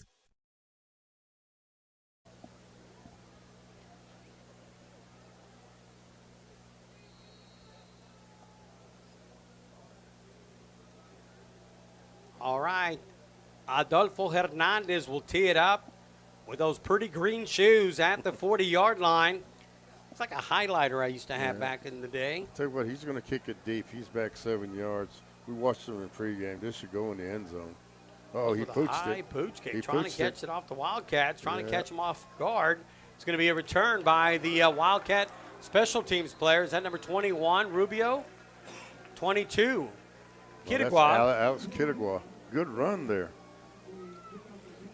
2 minutes and 40 seconds remaining here before the half. Wildcats will have the ball first down and 10. The ball's going to be resting at the 36-yard line. Just got notified. We got some listeners over in Hondo, Texas. Like to say hello to Aaliyah Faith, Nyla Grace, Jacoby Carter, Sarah, Nick. Thanks for tuning us in on a Friday night. Thanks for being with us here on Calallen TV. Wherever you're at, thanks for taking time out of your Friday night. Hinojosa takes a handoff, cuts it upfield to the 40-yard line, picks up 4 yards on the play. Tackled by number 22, R.J. Limon. Number 2, Sonny Carpinello comes in for the Wildcats. Number 2. We're starting to see some subs on that front line as well. It's like number 66 has come in for Calallen. Sorry, that is Daniel Garcia. My apologies. Didn't recognize him with a towel on his back end. Hickman turns around, hands it off. Coming around the right side is Carpinello. Carpinello cuts it upfield, being pulled by the back of the shirt, and he's going to lunge upfield to the 50, and he'll have enough for the first down. Carpinell, if he can't slow down. He's just got to make that speed cut and just cut back. Once he slowed down, everybody had a chance to catch up to him. Ball resting right at midfield. 1:45 left to go before the half. Wildcats will overload the right side of the line. Strong left formation, double tight. Hickman keeps it on the quarterback keeper on the left side. Hickman met immediately after about a 2-yard gain. Not much room there. Seemed like that was kind of a breakdown or some, Coach. It just didn't look like it developed well from the as soon as the snap was in the hand of Hickman, but picks up 2 yards on it. So. Well, number 22, R.J. Limon, came up there and kind of stuffed him, had him around the legs. There was nowhere for him to go, and then number 1, Joshua Munoz, finished him off. 1 minute. Hickman under center. Turns around, hands it off to Hinojosa. Hinojosa bouncing off of tacklers, breaks a couple tackles, and he'll pick up about 5 yards on the play. Tackled by number 9, Jaden Moreno, from the cornerback spot. Brought him down at the 43. It's about 3 yards for the first down.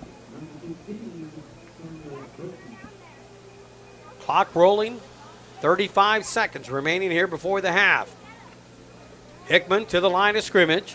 Left motion. Hand off to Hinojosa. Hinojosa right up the middle, spinning, lunging forward, up to about the 36-yard line. Now a timeout, or they'll stop the clock, should I say, as they move the chains. Wildcat players realizing that. They're going to hustle to the line of scrimmage. Hickman, quick snap. Now he's going to spike it into the ground to stop the clock. Wildcats have no timeouts remaining here in the half. Looks like we got one play here. 13 seconds remaining here before the half.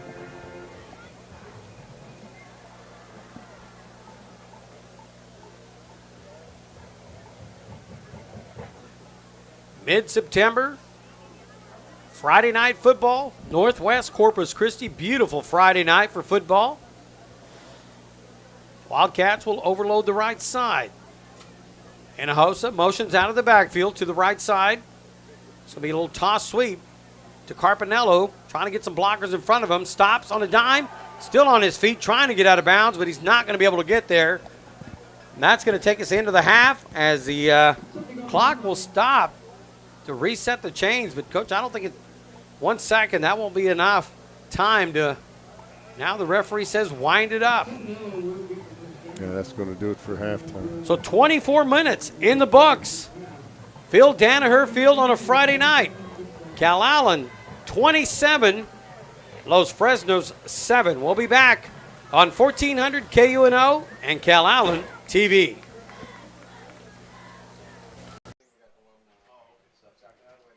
All right, guys. The Los Fresnos band will be coming up, but we're going to go ahead and continue with our halftime show. We have the highlights from last week's Jourdanton game, so y'all check it out.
Hi, it's John B here. I'm here with Epi Hinojosa and Skylar Rubio. They both had phenomenal touchdowns this game. Can y'all please just say how y'all felt this game?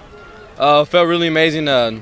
Jordan's a good team, don't get me wrong, but our line really showed out today, and it showed. And your thoughts? We felt good coming into the game. We knew we were going to come out with the W, and we came out with the W 55 to, I don't know, what is it, 20? Yeah, 55-20. I'm here with Willie B and Tarek Hickman. Hey, Willie, what was the defensive game plan looking like? Well, Coach Campbell put us together a very great, game plan against the Jordanton Indians. We came out here, we whooped some butt, and, we shut down their pass, shut down their run. Thank you, Willie. I'm here with Tarek. Tarek, can you tell us about offense?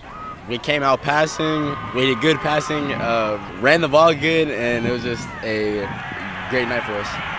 Thank you, Tarek. I'm here with Cade Wood. Cade Wood, can you tell us about some of your successes through this game?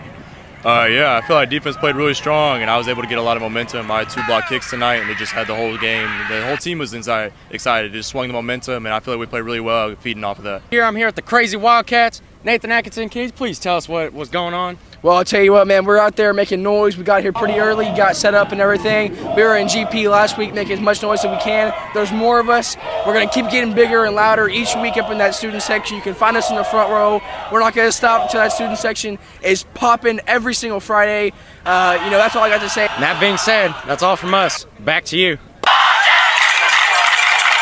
7 lead over the Los Fresnos Falcons. We're going to try to get you some scores from around the area real quick. Week 3 of the season, Beeville all over Pearsall, 36-0 in the second quarter. At the half, Alice and Harlingen are tied up at 7 apiece. Sitting over Corpus Christi Miller, 18-7. That game is in the second quarter. Flower Bluff all over Victoria West, 41-13. Teloso Midway, Rockport, we're still waiting on a score to come in on that one. They're showing 0-0 on the scoreboard. Gregory Portland all over Corpus Christi Moody, 35-7. And the last score to pass on, how about Corpus Christi Vets Memorial, 35-0 over Corpus Christi King. And right here in Northwest Corpus Christi, 27-7, Calallen over the Falcons. Wildcats. All right, guys, we have a segment on our daily broadcast called the Cat's Den. So let's see what our kids predicted that's going to come up with this week's games that you already heard halftime scores. Let's take a look. With 9 minutes and 10.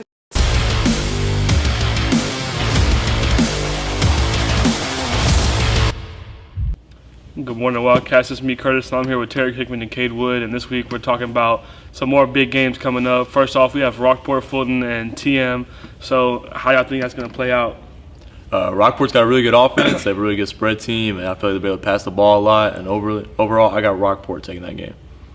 I'm gonna go with Teloso because they've been doing super good this season. So yep, I'm going with TM. Right. And next up, we have El Campo and Port Lavaca Calhoun. How y'all think that's going to play out with that game?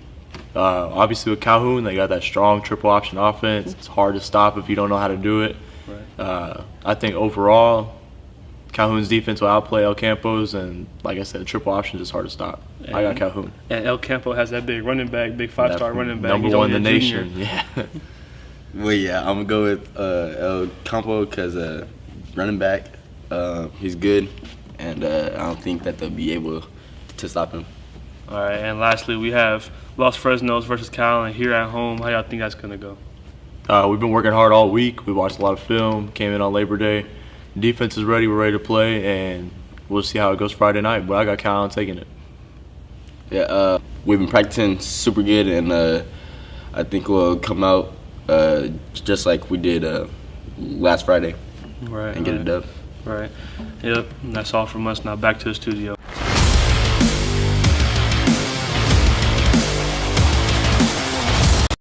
Extra point was good. 27-7 is where we're at halftime. That's your first half summary. We'll come back with the first half stats and a lot more for you right here on 1400 KUNO and Calallen TV.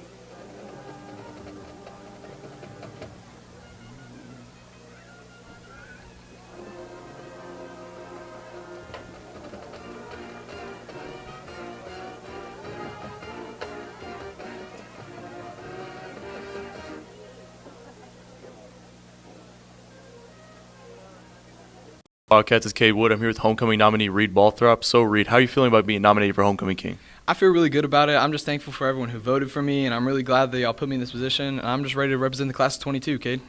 That's great. And we're back with Riley Thornton, Homecoming King nominee. So, Riley, what do you have to say to everybody that voted for you to get you here to this spot? I just want to say thank you, and I very appreciate all the votes that I got. All right. Good morning, Wildcats. I'm here with Cade Wood, Homecoming King nominee. So, Cade, how do you feel, or what do you have to say to everybody who voted you to get you here? I just want to say thank you. It's truly an honor to be able to represent the Class 22 as a Homecoming King nominee. I appreciate all your votes, and I hope I represent you well, and I just wish the best luck to all the other candidates. Right.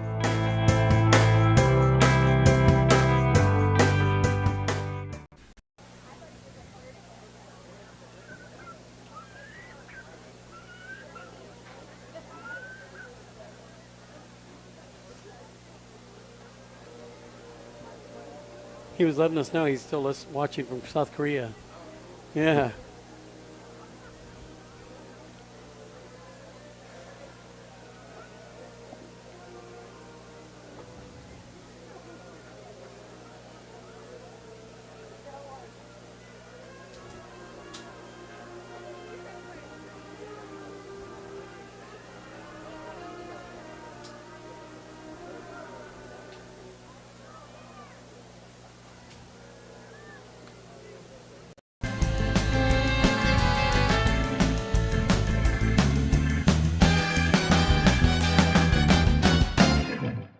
Hey guys, so obviously each class decorated their own hall from homecoming, and I'm gonna ask a couple people which one is their favorite. Hey, I'm here with Avery, so which homecoming hall is your favorite and why?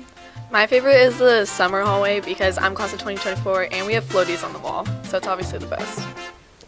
Okay, I'm here with Evan, so which hall is your favorite and why? I would have to say the sophomores hallway is my favorite because of how decorative it is, and they put a lot of effort into it, and with the lighting on with the netting.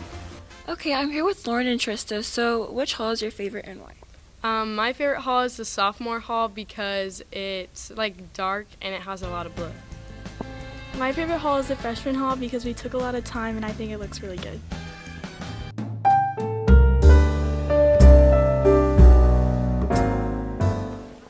Okay, hey guys, I'm here with Riley, so which hall is your favorite and why?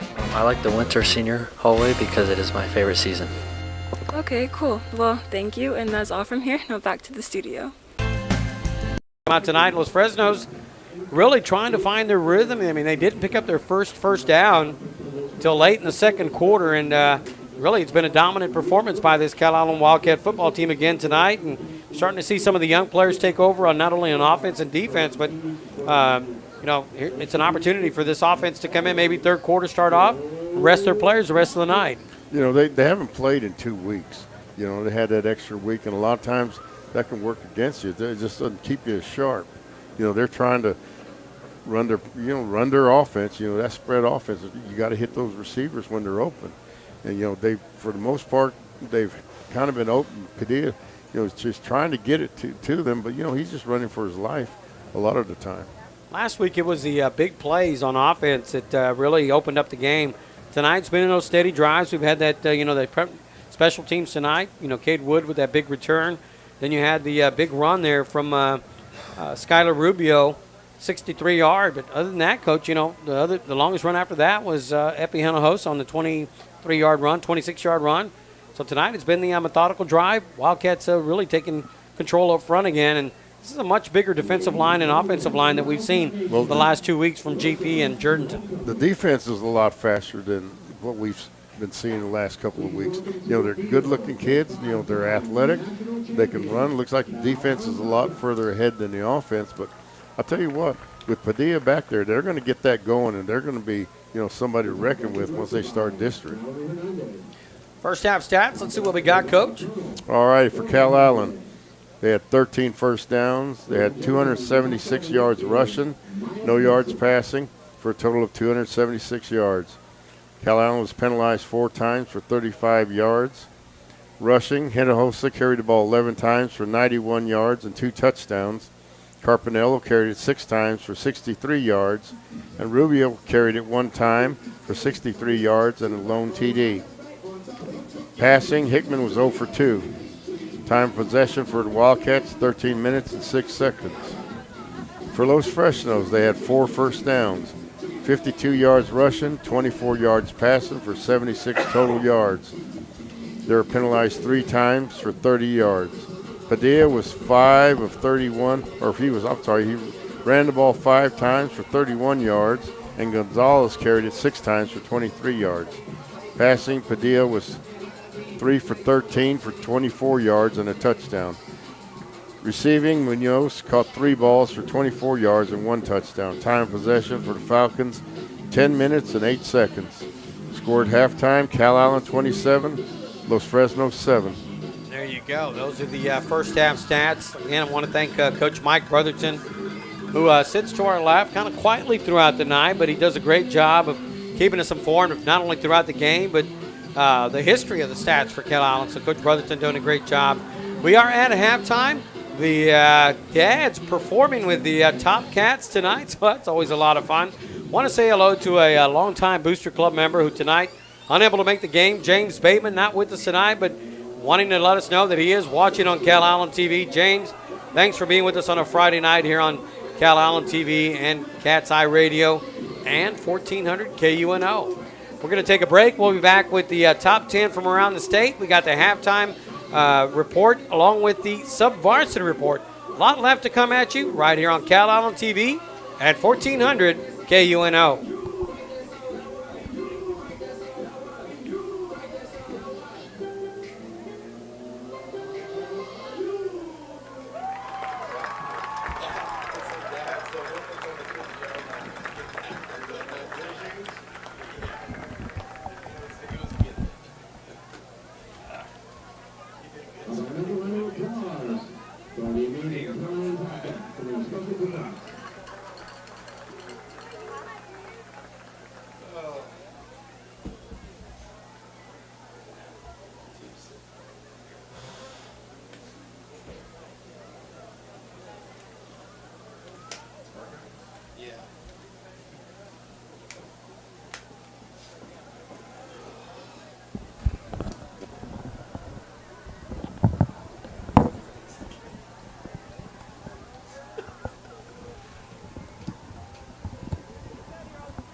Okay, we caught up with Coach Buzzard going into halftime.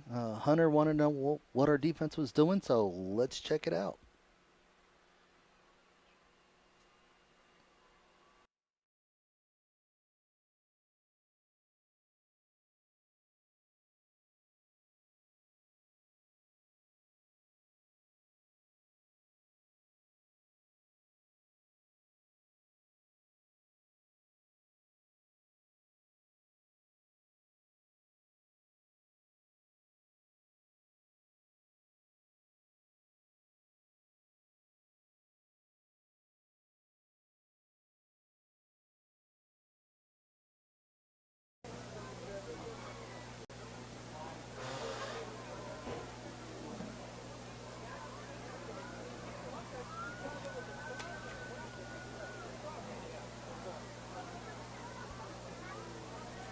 Ladies and gentlemen, we're about to have a special presentation.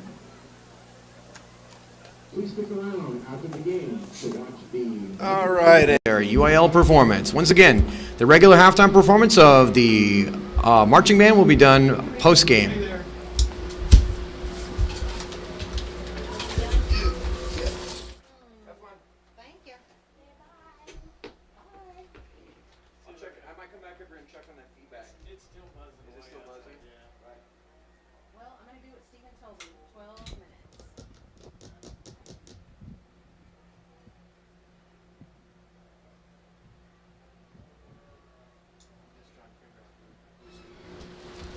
Welcome back, seniors of the 2011 Wildcat football team.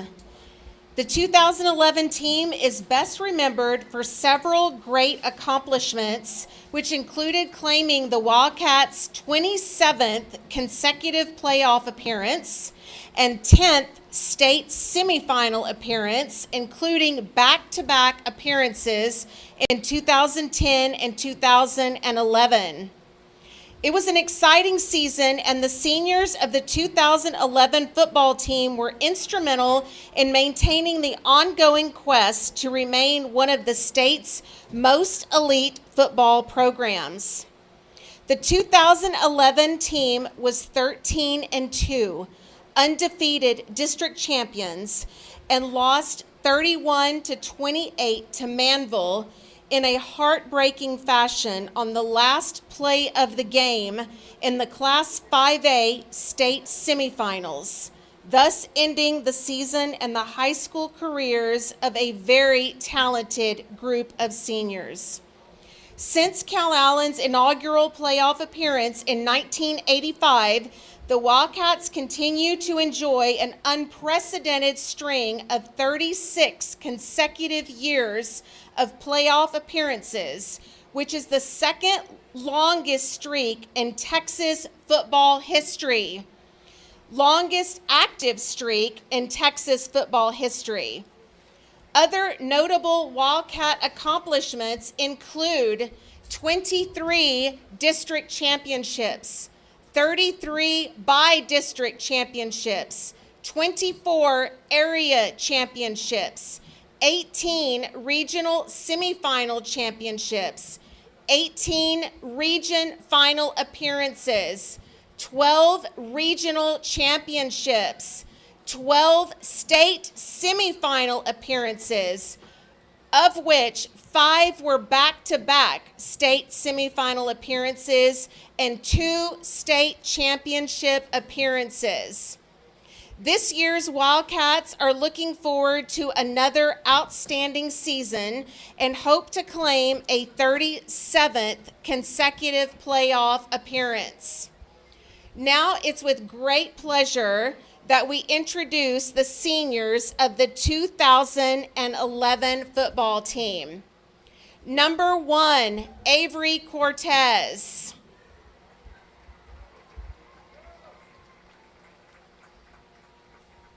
Number 5, Marcus Price, Waterbug.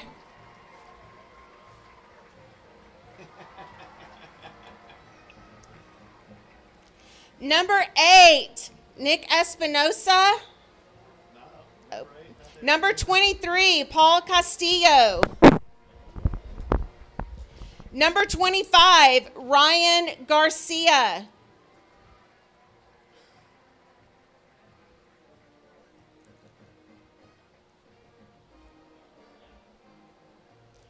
Number 77, Michael Weiser.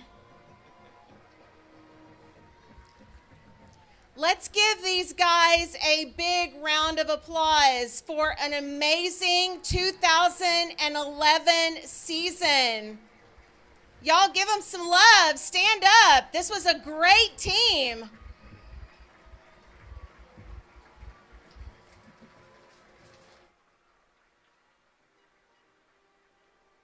The Calallen Wildcat Touchdown Club head coach Phil Danaher would like to give special thanks to Stephen Floyd for all his work and efforts in contacting the players, and a special thank you to Stephanie Weiser and Delana Balthrop for making this year memorable for the seniors of the 2011 Wildcat football team.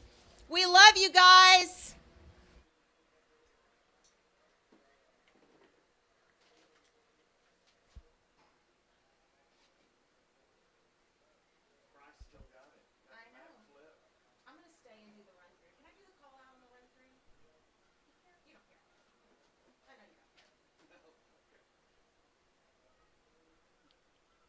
Is that it? What are we doing?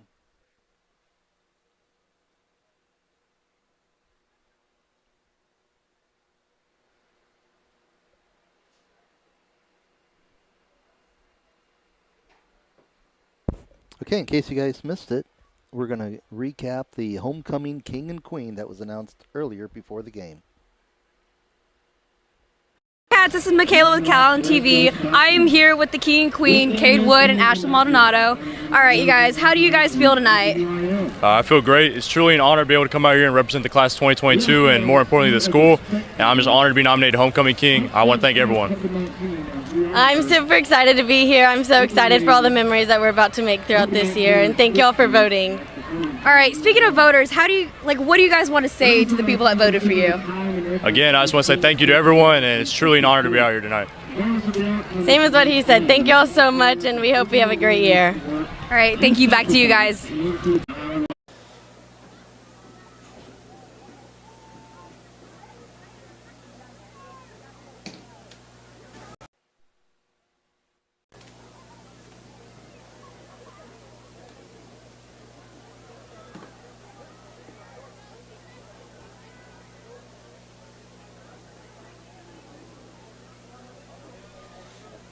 Los Fresnos coming back on the field, ready to go.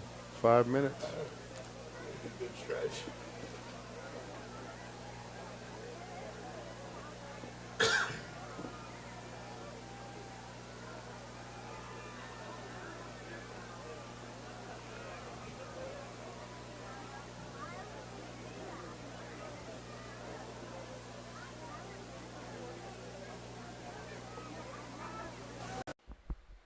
All right, earlier at the end of the first quarter, you heard Miss Robin Ritchie Roy. She's talking about the CEF grant winners. So let's go ahead and play a little PSA about the mini grants that are also offered along with their major grants. Here, Coach, I'm returning your book. You know, these are really beat up. You know you can apply for a mini grant and get up to $500 to replace them? Yeah? Huh. Whoa! For real. I should probably do that. Maybe get somebody to vote for these kids. If you are in need of money for innovative things for your class, you can apply for this mini grant. You can find all this information on the Calallen website.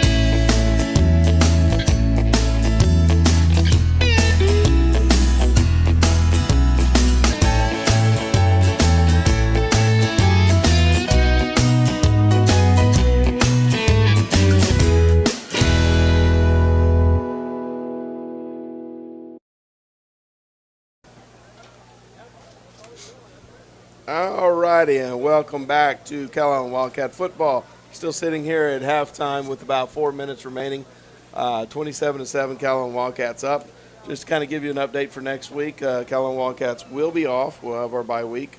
Going looking at the junior high, we are playing Alice, and the 8th grade only has one team right now. Alice, they only have the A group, and that is it. They're a little short on the numbers, I suppose, over there with the kiddos.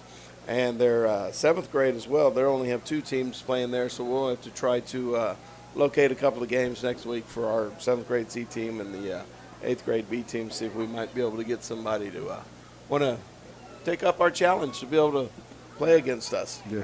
Both teams are making their way back to the field. Calallen just came out. Los Fresnos came out about a minute ago. Both teams warming up.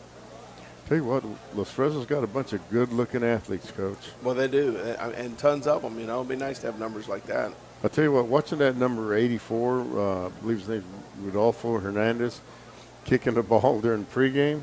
I tell you what, he might have a future at kicking the football. Yeah, he does. He's got it. He's got a heck of a leg, and you know, we were watching him warm up, and he was kicking toward the south end, and you know, that wind is coming out of that southeast, and so he's having to fight it a little bit, but his direction were good. He was able to play the wind. It's you know, he was hitting them pretty easy from 40, 45 yards out. Well, I just hope we don't get into a situation where he becomes a factor. Yeah, exactly, because if he does, look out. We don't know what he's going to end up doing. He's capable, I imagine, even going the other direction of probably hitting 50-plus easy. We'll go over a couple of quick scores for you real quick, just kind of around the bend. Ben Bolt up 20-14 over Dulce right now in the third quarter. We have Moody at halftime losing to Gregory Portland 35-7. Let's see who else we have. We mentioned Bishop 14-0 over Kingsville. Port Isabel 35-0 over Aransas Pass. San Diego, the Vaqueros at halftime, 3-0 over West Oso. Miller and Sinton again, 18-13, and you have Veterans is up 35-0 at halftime over King. Robstown and Banquetti. Banquetti's up with 4 minutes left in the second quarter, 14-0. You have Refugio at halftime. This is a big one here. Refugio at half against Edna Cowboys. Edna is up 24-20 right now are you against serious? Refugio. Man, we ought to just head on over there to watch that game. Wow. I can imagine what's going on in that locker room right now. Man, tell you what, the Old Mals, they beat a tough Santa Gertrudis team last night on a Thursday night. 35-7 right there. I'm looking at it. Yeah, for their third win of the year. That's a good deal for those guys. We're about a minute left. Players are breaking through right now. We're going to take a short break, and we'll bring back Calallen Wildcat football right after this.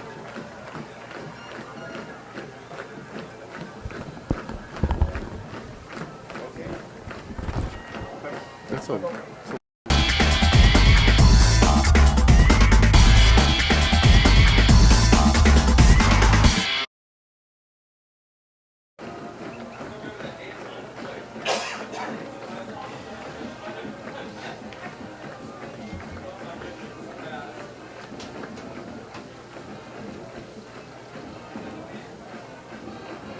Thank you, sir.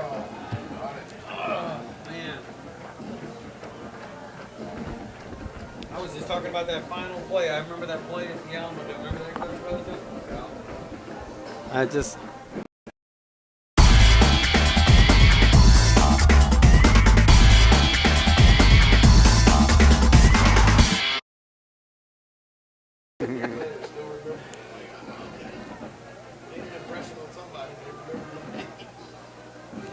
Price to do that backflip. Remember, he used to do that backflip all the time, Price. I don't see William Birch. He got banged up and came out of the game. All right, welcome back to the halftime show coming to you from Northwest Corpus Christi. Want to thank you for being with us on a Friday night. Just a great night for Friday Night Football. We had the 2011 attendees for the homecoming. Avery Cortez. How about we give credit to Jared Langley, Marcus Price, Hayden Woods, Nick Hinojosa, Albert Gonzalez, Paul Castillo, Ryan Garcia, Cooper Storm, Alec Garcia, Joey Ibarra, Darren Bolton, Tate Bammert, John Aguilar, Jake Brereton, Jared Alvarado, Manuel Villalobos, Justin Garza, Michael Weiser, and Marky Perez celebrating their 10-year reunion.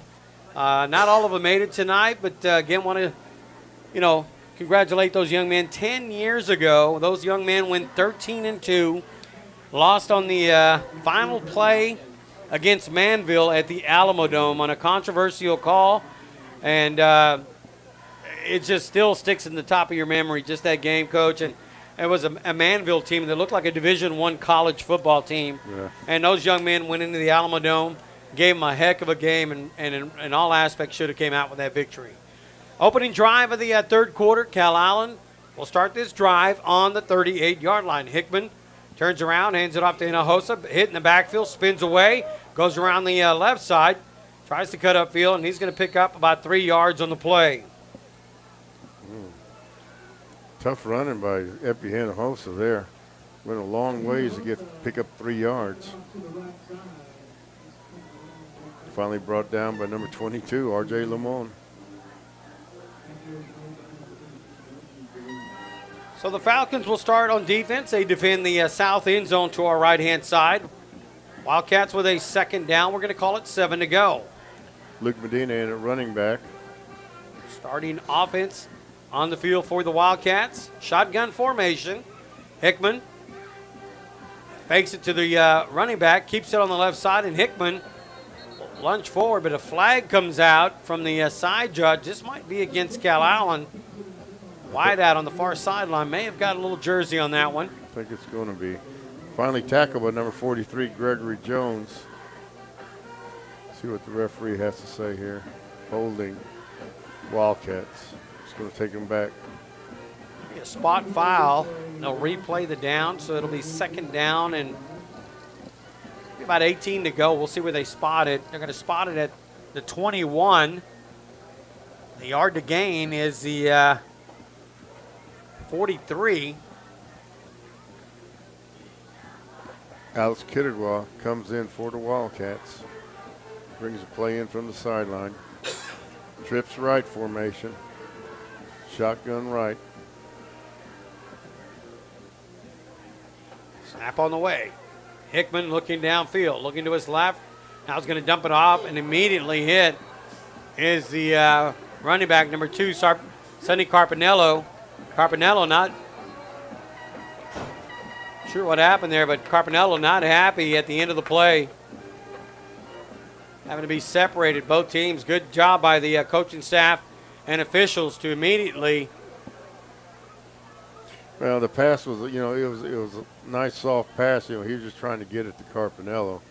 But it was read perfectly by Jaden Moreno. Number 9 came up and gave him a good hard tackle. Playing football. Referee's going to sort this one out. Unsportsmanlike against the Wildcats. Wildcats here on this drive, on this opening drive of the third quarter, we've had the holding penalty, and now you're going to have a offsetting penalties. They're going to give it offsetting on both teams, so play will stand. No penalty will be assessed against either team, but that'll bring up a 3rd down and 15 for the Wildcats. Hickman rolling to his right, looking downfield, still looking. Pressure, now he's going to step up in the pocket. Flag comes in late. Now he's going to dump it off, has a wide out, but unable to get it to him. Trying to hit number 13, but that play just a great protection by the offensive line coach, but just nothing downfield for Hickman. Oh, he had all the time in the world. You got to find somebody to throw the ball to.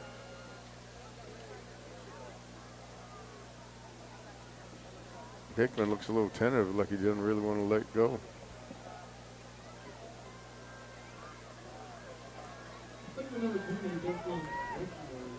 In any event, it's going to be 4th down. 10 minutes remaining here in the third quarter. Opening drive for the Wildcats. Just Colton Calloway back to kick, or actually punt, for the Wildcats.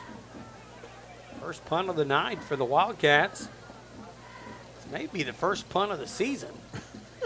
Do you remember? I don't remember another punt. We'll have to lean on Coach Brotherton for that one. Snap on the way. Low punt. Takes a bounce. Takes a Wildcat roll, and it's going to roll inside the 40. And it'll be down at the 38-yard line. Coach, is that the first punt of the season? Did we have a couple last week? Down by number 22, Alex Kittigwa. So 9:29. And the Falcons will take over 1st down and 10 at their own 38-yard line. So both teams starting to drive on the respective 38-yard line. Game 3 of the season. Wildcats 2-0. Falcons 1-0. Stack trips right for the Falcons.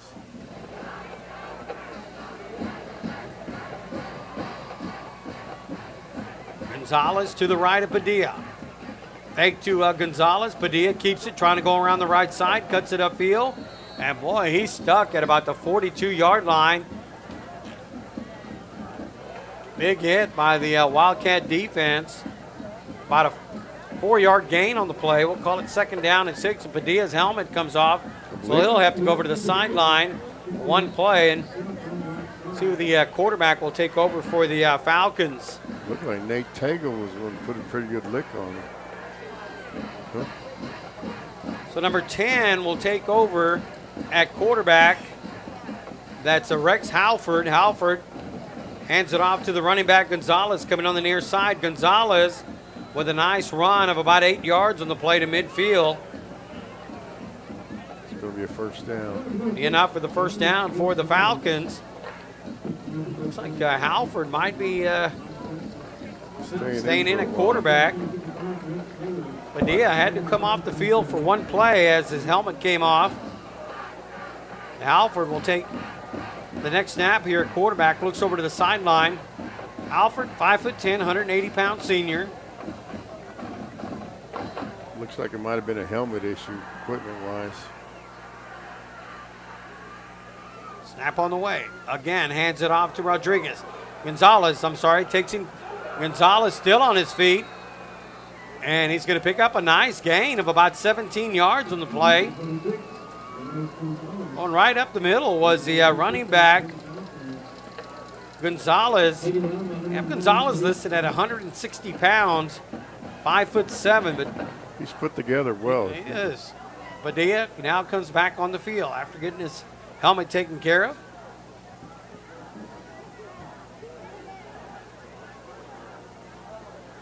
Falcons driving right to left.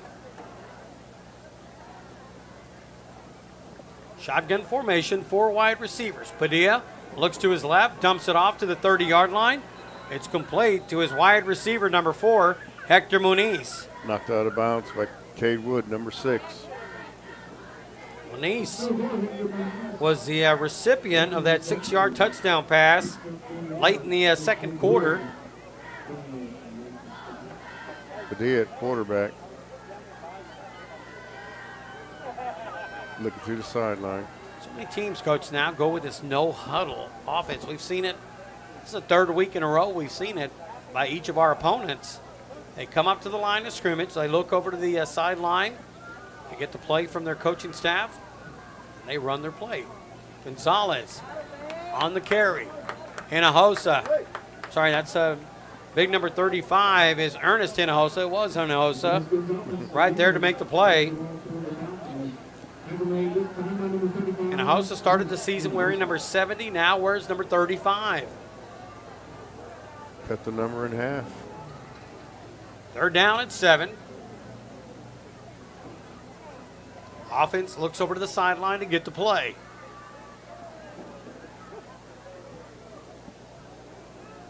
Padilla waits for the snap. Snap on the way. Looking to his right, looking downfield, now trying to go up the middle. This one is going to be picked off. Is that the quarterback, Hickman? Tarek Hickman. It is. Number 10, Tarek Hickman with the interception. Played that very well, and he's going to pick it off at the 5-yard line for the Wildcats. So great catch. Hickman had the fumble earlier, makes up for it, and now comes up with an interception of his own. Tell you what, if Hickman can throw the ball himself, I mean, we have something there. That was a good interception. That way, pick the ball off. Calallen coming out on the field. Start the drive at the 5-yard line. 95 yards to go for the Wildcats. 6:07 here in the third quarter. Double tight. Wing left. Hickman turns around, hands it off to Hinojosa. Hinojosa upfield, picks up 4 tough yards, up to the 9-yard line.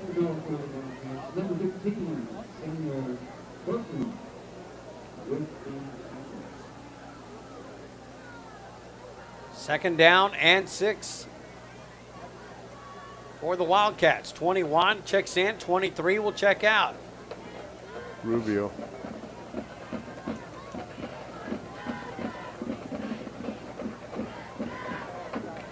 Rubio checks in at halfback. Luke Medina, fullback. Wildcats deep in their own territory. Hand off to number 21. Boy, 21 hit at the line of scrimmage. Big number 72 coming up to make the hit for the Falcon defense. That's Vicente Rocio. Really put a lick on him. Rocio listed at 5'10", 190 pounds. He sure hit bigger than that. Came up and put a hit on the running back for the Wildcats. Third down and a long 5 for Calallen. Hickman under center.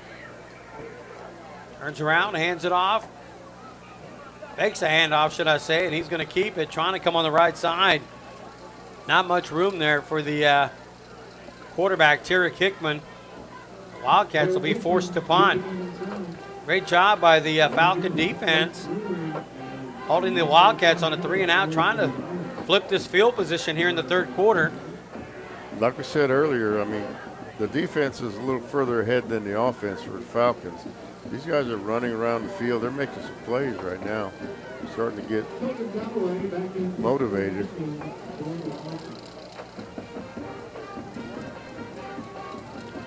Return man stands at his 45. Callaway in his end zone. High punt. This one's going to be a fair catch, signaled, and a penalty is going to come out as a return man bumped into the the defender bumped into the return man in a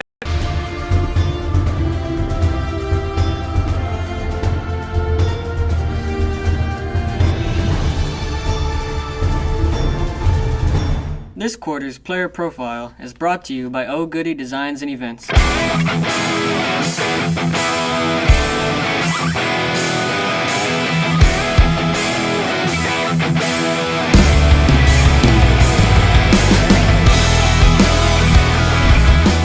They trail 27-7. They're going to start this drive at the 30-yard line.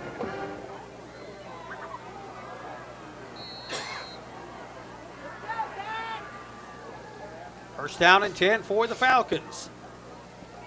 Padilla in a quarterback pump fake. Looking downfield, trying to hit his wide receiver. Jagger Wilson on the coverage. Incomplete. Trying to hit his wide receiver, number 12. And that one's going to drop incomplete for the Falcons. I believe the intended receiver was Edison Picasso. You're right, it was number 2, Edison Picasso. Second down and 10. Trips right to the wild side. They played pretty consistent, keeping trips to the wide side. Outside linebacker on that side is Bryce Burnett.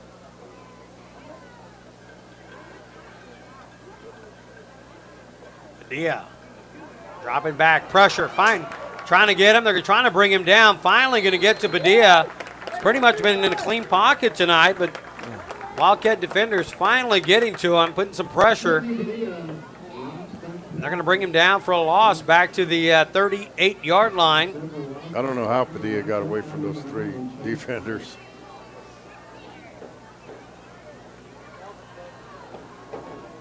Double formation, gun right for the Falcons. Now they look to the sideline. Fresnos representing District 32, 6A Region 4.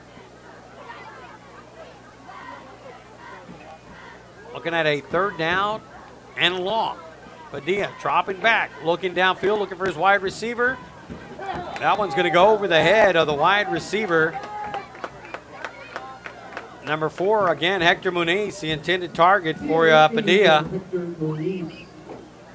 That's going to bring in the punt team for the Falcons. Good defense by the Wildcats, those 3 plays. See if we can get a return here. Under 3 minutes here in the third quarter. Wildcats 27-7 over the Falcons.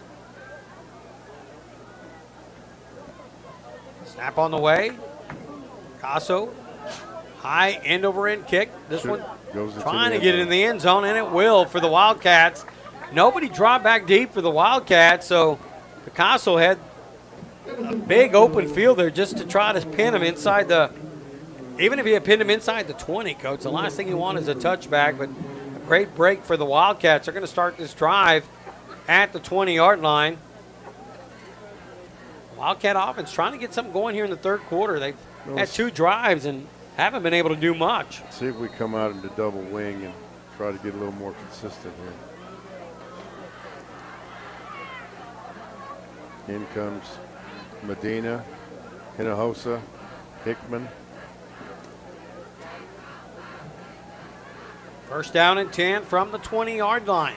Strong right. Hickman hands off to Hinojosa. Hinojosa, since he had that big 26-yard run early in the game, Coach, he's been held in check tonight by this Falcon defense. I'll tell you what, linebackers doing a better job. They figure out how to get him down. You got to wrap around his legs. Number 43, linebacker Gregory Jones, first man there, and wrap both arms around his legs. I mean, it's hard for him to get going again. Updated score coming in from around the area. Corpus Christi Miller has come back to take the lead over Sidon. They're in the third quarter. Miller now leading 19-18 over the Sidon Pirates. Second down and 6. Ball on the ground. Hinojosa had it come out of the breadbasket, and I believe the Wildcats maintain possession. Third down play coming up. Looks like a little extra. There's a little extra going on after the play there. These referees, on every play. Referees are going to have to get this under control. Doesn't help when we're putting the ball on the ground. Clock rolling, 1:33 left to go in the third quarter. Wildcats looking for their first down of the second half. Looks like number 5, has taken over for the quarterback reins for the Wildcats. Dropping back, has pressure. Now going to try to dump it off, and he does to number 4. Trying to go upfield, not much room there. Short of the first down by about a couple of yards.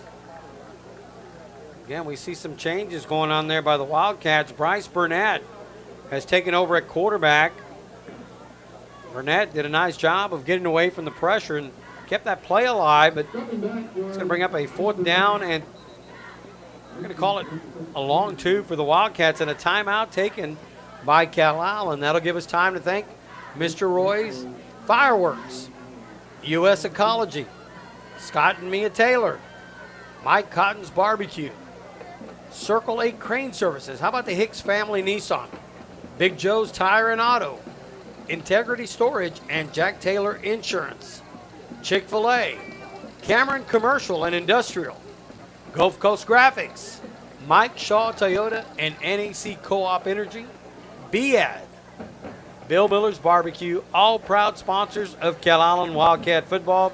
And most of all, we'd like to thank you, our fans, for tuning us in on a Friday night. Thanks for being with the primetime crew. 35 rows up above the home crowd. I'm Mike Guerrero, alongside is Coach Medina on my left. And Coach Mike Brotherton is our statistician tonight. We'll be bringing you play-by-play action throughout the season. We'll do our best. We thank you for being with us on a Friday night. Referees got to take control of this game. There's an awful lot of barking after almost every play right now. Callaway will punt inside his 15. He'll stand at the 14. Got a couple of high snaps here in this game. Nobody back deep. They don't believe we're going to punt. Callaway, high punt. This one's going to bounce at about the 47. And it's going to take a Falcon bounce back to the 49. It's a short punt for the Wildcats. You know, that's a good situation where you hit it low and you just let that ball roll forever. And the Falcons have had great field position here in the second half. Wildcats have not been able to flip this field position. We'll start at their own 49-yard line. 31 seconds remaining here in the third quarter. 4 wide receivers for the Falcons. Padilla takes the snap, hands it off to Gonzalez. Gonzalez trying the right side of the line, not much room. Grant coming up from the bottom of the pile. Grant Taylor, Jaden Rodriguez, Ernest Hinojosa, all 3 there. Coming up for the Wildcats, number 9 is Chase Height on the tackle.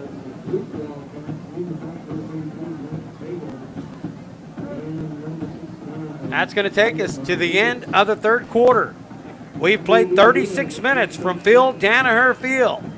Calallen 27, Los Fresnos 7. We'll be back on Calallen TV at 1400 KUNO. 30 seconds, Sam, 30 seconds.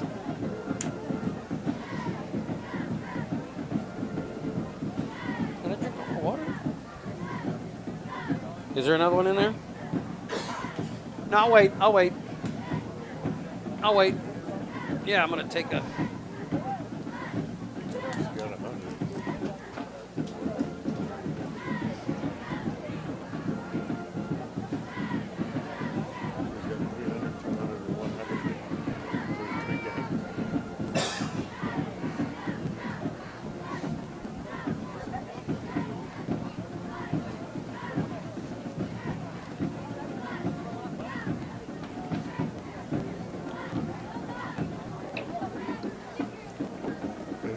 All right, welcome back. We've played 3 quarters of football here at Phil Danaher Field. First time that we've had a scoreless third quarter in this young 2022 season.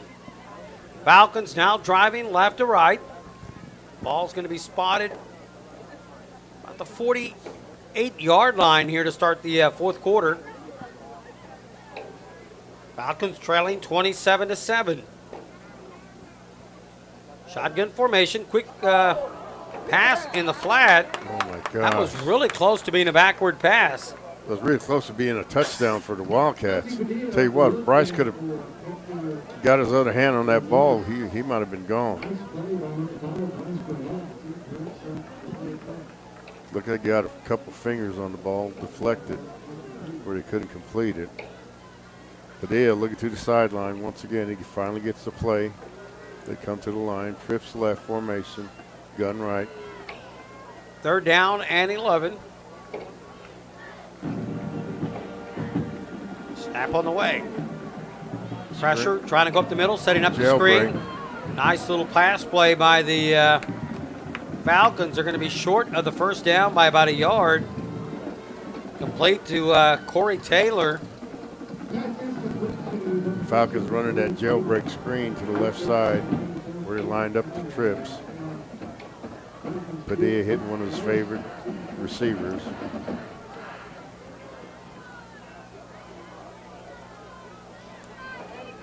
Fourth down and 1 for the Falcons.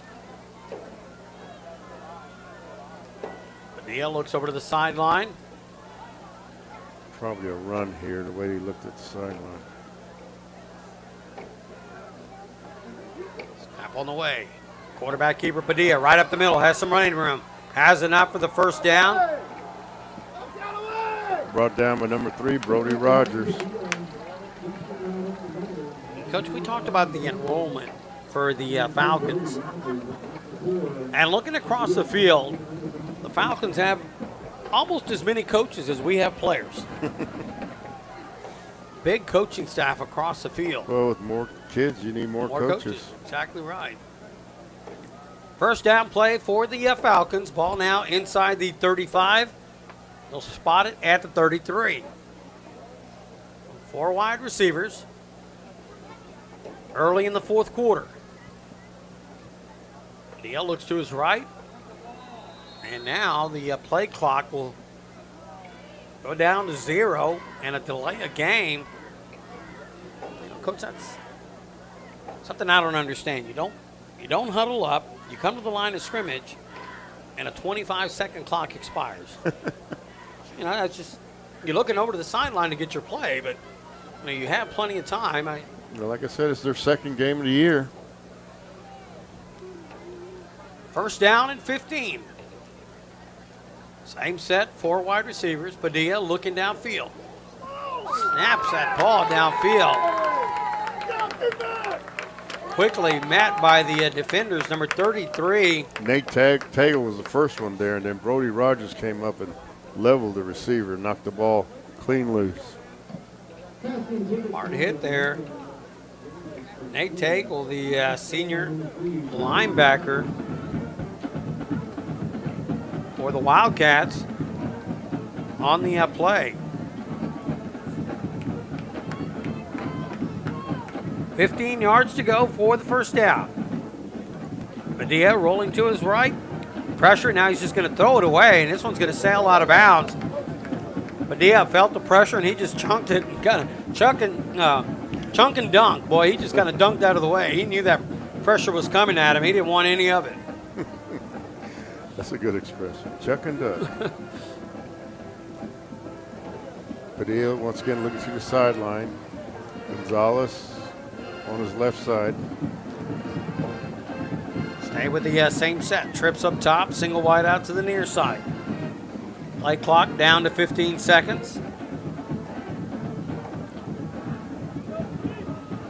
Shotgun formation, waits for the snap. Snap. Back to Hinojosa. Padilla keeps it. Padilla. Good job. Hit immediately by Grant Taylor, number 55. Boy, he's fired up. He should be. He read that right and made a good solo tackle. Looks like the special teams will come in for the Falcons. Picasso, number 2, will drop back. So again, they're trying to keep that field position flipped here on the Wildcats here in this second half. Yeah, I think that's the slowest I've ever seen a hurry-up offense run. Nobody back deep for the Wildcats. Picasso, right-footed punter, trying to angle it to the left side. And this one again going to take a bounce. And Falcon special teams player with a heck of a play from keeping it from going in the end zone. But I think he stepped on the line. I mean, that's in the end zone. Unless they're just going to give it to him. They're going to say he was. What's going on back here? The referee, I guess there's a flag. Sure is. Sure is on the 43-yard line. So, boy, that was a heck of a special teams play. They were going to let it stand, Coach. So now we're going to see what the call is going to be. The referee's picking up the flag, though. Looked like it's on We think it's going to be on Los Fresnos, but he should have left the flag on the field for the spot foul. Not going to catch a break here because, boy, he made look like the foot may have got on the end line, but it will be against the Falcons. Maybe a holding penalty. He's going to bring him back 10 yards. Now the Wildcats will send 2 men deep. They don't try to change this field position. They don't want to get caught inside their 20.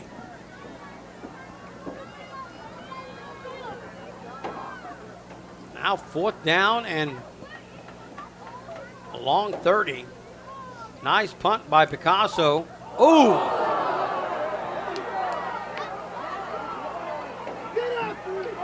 And you know, Coach, I hate to bring this back, but 10 years ago, that 2011 team had a same type situation at the Alamo Dome. And we just had a defender, the return man was waiting to field the punt. He was leveled. And the Los Fresnos player just barreled him over, and the ball was nowhere near him. And that's something you hate to see, and we hope it wasn't intentional.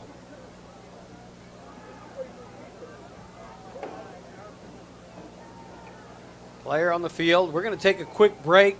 We are in the 4th quarter. Calallen 27, Los Fresnos 7. We'll be back with more Wildcat football on Calallen TV and 1400 KUNO. Explore Calallen ISD, a place where teachers care for students and encourage them to explore their full potential with confidence and enthusiasm. At Calallen, our extracurricular activities frequently compete at the state level, and thanks to our dedicated faculty and staff and our innovative use of technology in the classroom, we rank #1 academically in all of South Texas. Just off of Interstate 37 and a short 20-minute drive from downtown Corpus Christi, come join us at Calallen, where winning is a tradition. Come explore Calallen ISD, a place where teachers care for students and encourage them to explore their full potential with confidence and enthusiasm. At Calallen, our extracurricular activities frequently compete at the state level, and thanks to our dedicated faculty and staff and our innovative use of technology in the classroom, we rank #1 academically in all of South Texas. Just off of Interstate 37 and a short 20-minute drive from downtown Corpus Christi, come join us at Calallen, where winning is a tradition. All right, welcome back. You can hear the applause from the home crowd as the young man able to get to his feet, make his own way over to the sideline. So that's a great sign for the Calallen Wildcats special teams player. And now the question, 15-yard penalty for sure, but is the player going to be left in the game? That's up to the referees. And he has been ejected. Something you don't want to see. We just talked about it. Almost 9 minutes left to go in this game.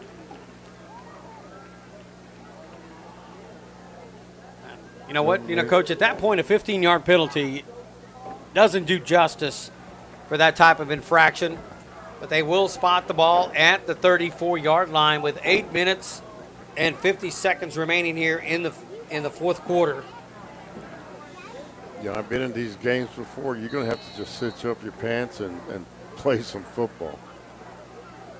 No, we talked about it in the third quarter. Lots of extra, a lot of extra going on after the plays. We'll just say lots of talking going on, and we want to keep it clean for sure. Epi Hinojosa on the carry, and he's met in the backfield immediately by the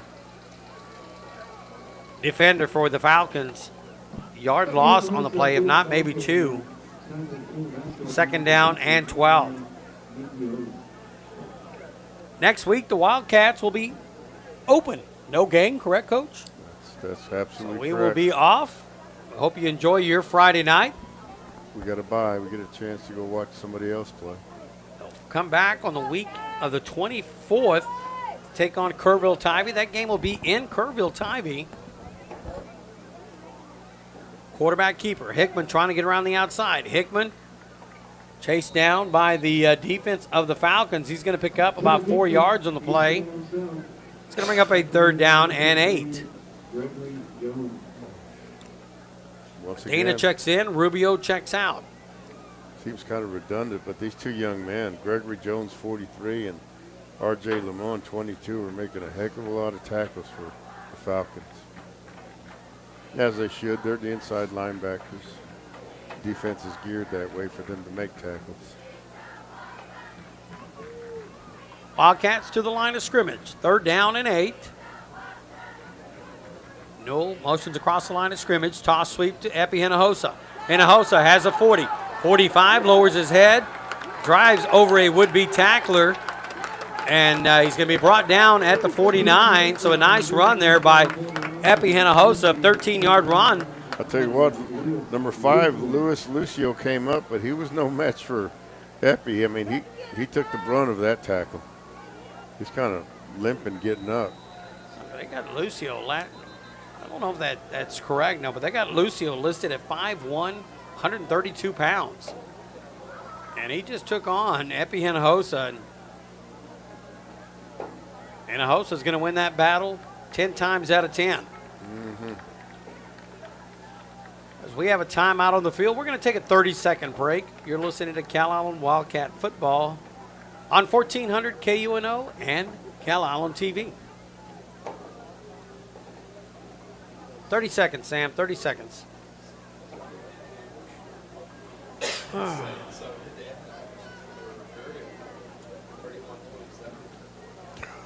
What is it?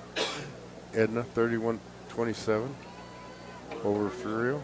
I don't have that score. Where do you? Are you on? Yeah, I extended my search like 50 miles out.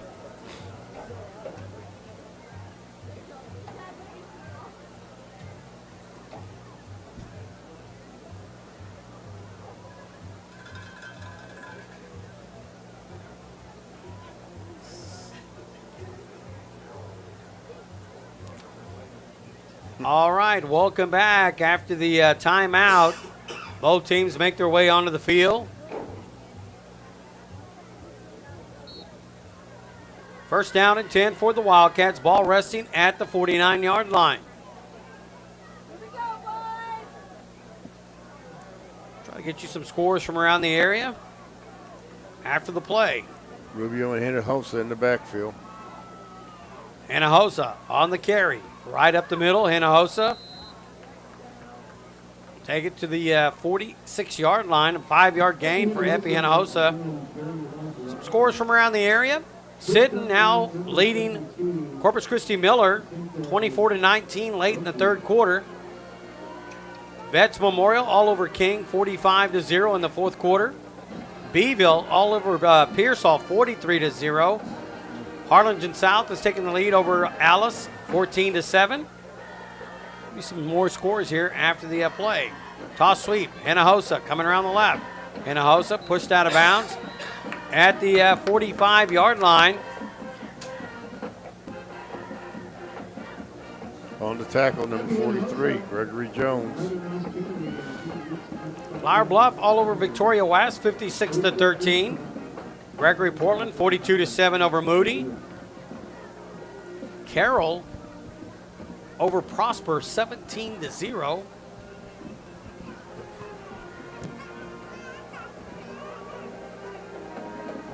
Motion left. Third down play. Appy Hinojosa driving forward up to the 40. And he's going to have enough for the first down. He's going to pick up 5 yards on the play. See, that's the way you answer. Just line up, play football. Luke Medina will have to come in. I think Epi had an equipment problem.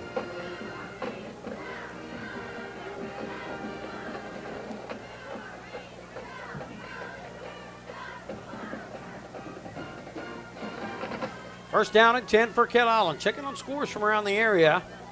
Looks like Karn City's over Mathis, 18-14. Westoso over San Diego, 13-9. Port Isabel all over Aransas Pass, 41-0. Luke Medina with the run picks up about 5 yards. There's another flag.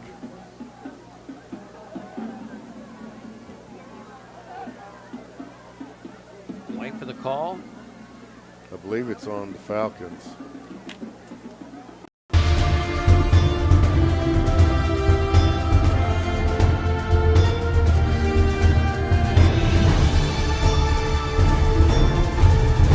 This quarter's player profile is brought to you by Oh Goody Designs and Events.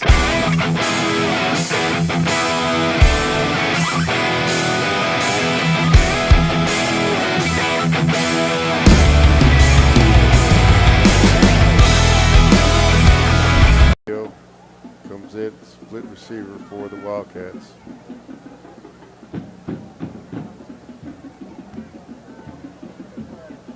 Hickman under center, turns around, and flag comes out before the snap. Delay game. I didn't see the second clock. Well, 7 seconds remaining on the play clock. Must have called a false start against the Wildcats.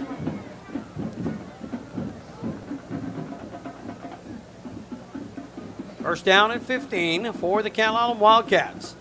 4 minutes, 15 seconds remaining here in this game. Vecchio split out. Hickman under center, hands it off to number 2, Carpinello, going around the outside, spinning, trying to get around that outside corner. Just can't get there. You know, if he'd have hit spin, full speed, I mean, he had a play there.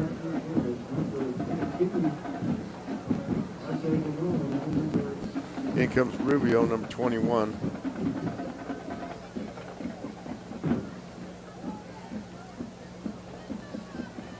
Got a 2-yard gain on the play, not much there for Carpinello. It's going to bring up a second down and long.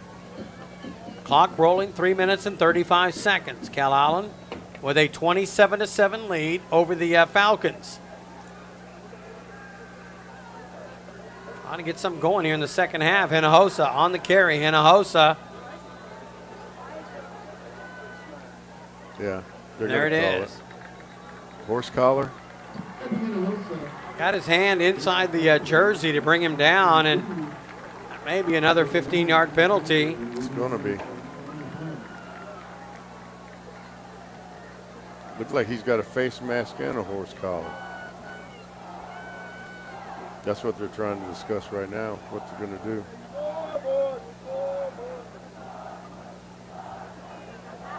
You got to give credit. These Falcon kids have stayed in the game, and they've playing hard. They haven't given up, Coach. It's 27-7, but boy, they're a feisty group, are they not? I'll tell you what, they keep substituting. They played an awful lot of folks. Well, now the ball's just inside the 12-yard line.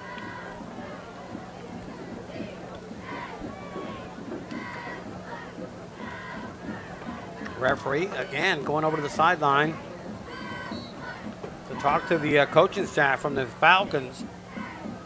After the penalty, it will be a first down on the 12-yard line for Calallen.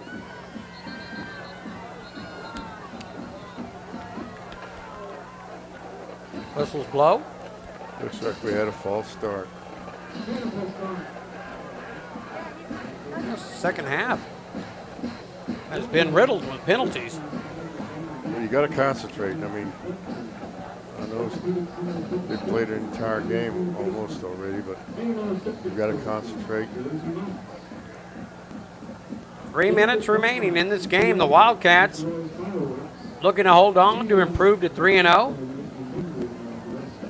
Falcons will drop to 1-1. Hickman under center. Turns around, hands it off to number 24, Medina. Going upfield, Medina will pick up the 5. Looked like Luke might have stumbled. I know he was about to break outside. Looked like he had a whole lot of green. Medina comes out, Carpinello comes back in.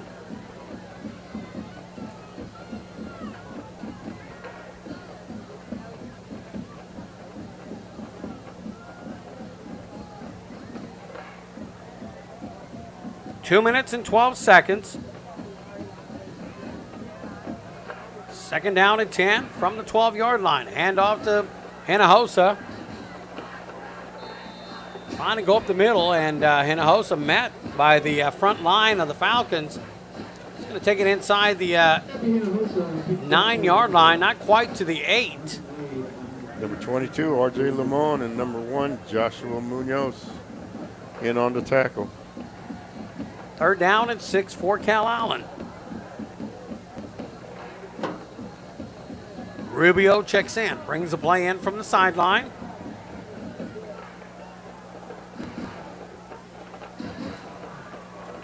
Play clock inside 10 seconds. Now down to 6. Hickman's going to have to hurry. Hickman, quarterback keeper, left side. Hickman trying to get away from a tackler, but he's going to be pushed out of bounds short of the first down, maybe a yard gain on the play. This Falcon defense has really stepped it up here in the second half. They're still swarming to the ball. They've got some new people in there. They've got, number 15, number 40, 73. Hickman steps out of bounds, so the clock will stop with 1:12. Jordan King will come in, and he's going to try a 24-yard field goal.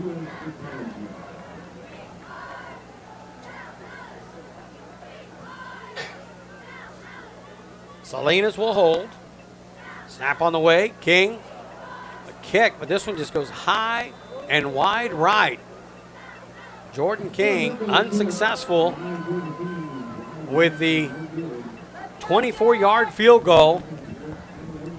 For all you clubs and organizations out there, check out Diamond Cut Graphics for all your design needs for shirts and such.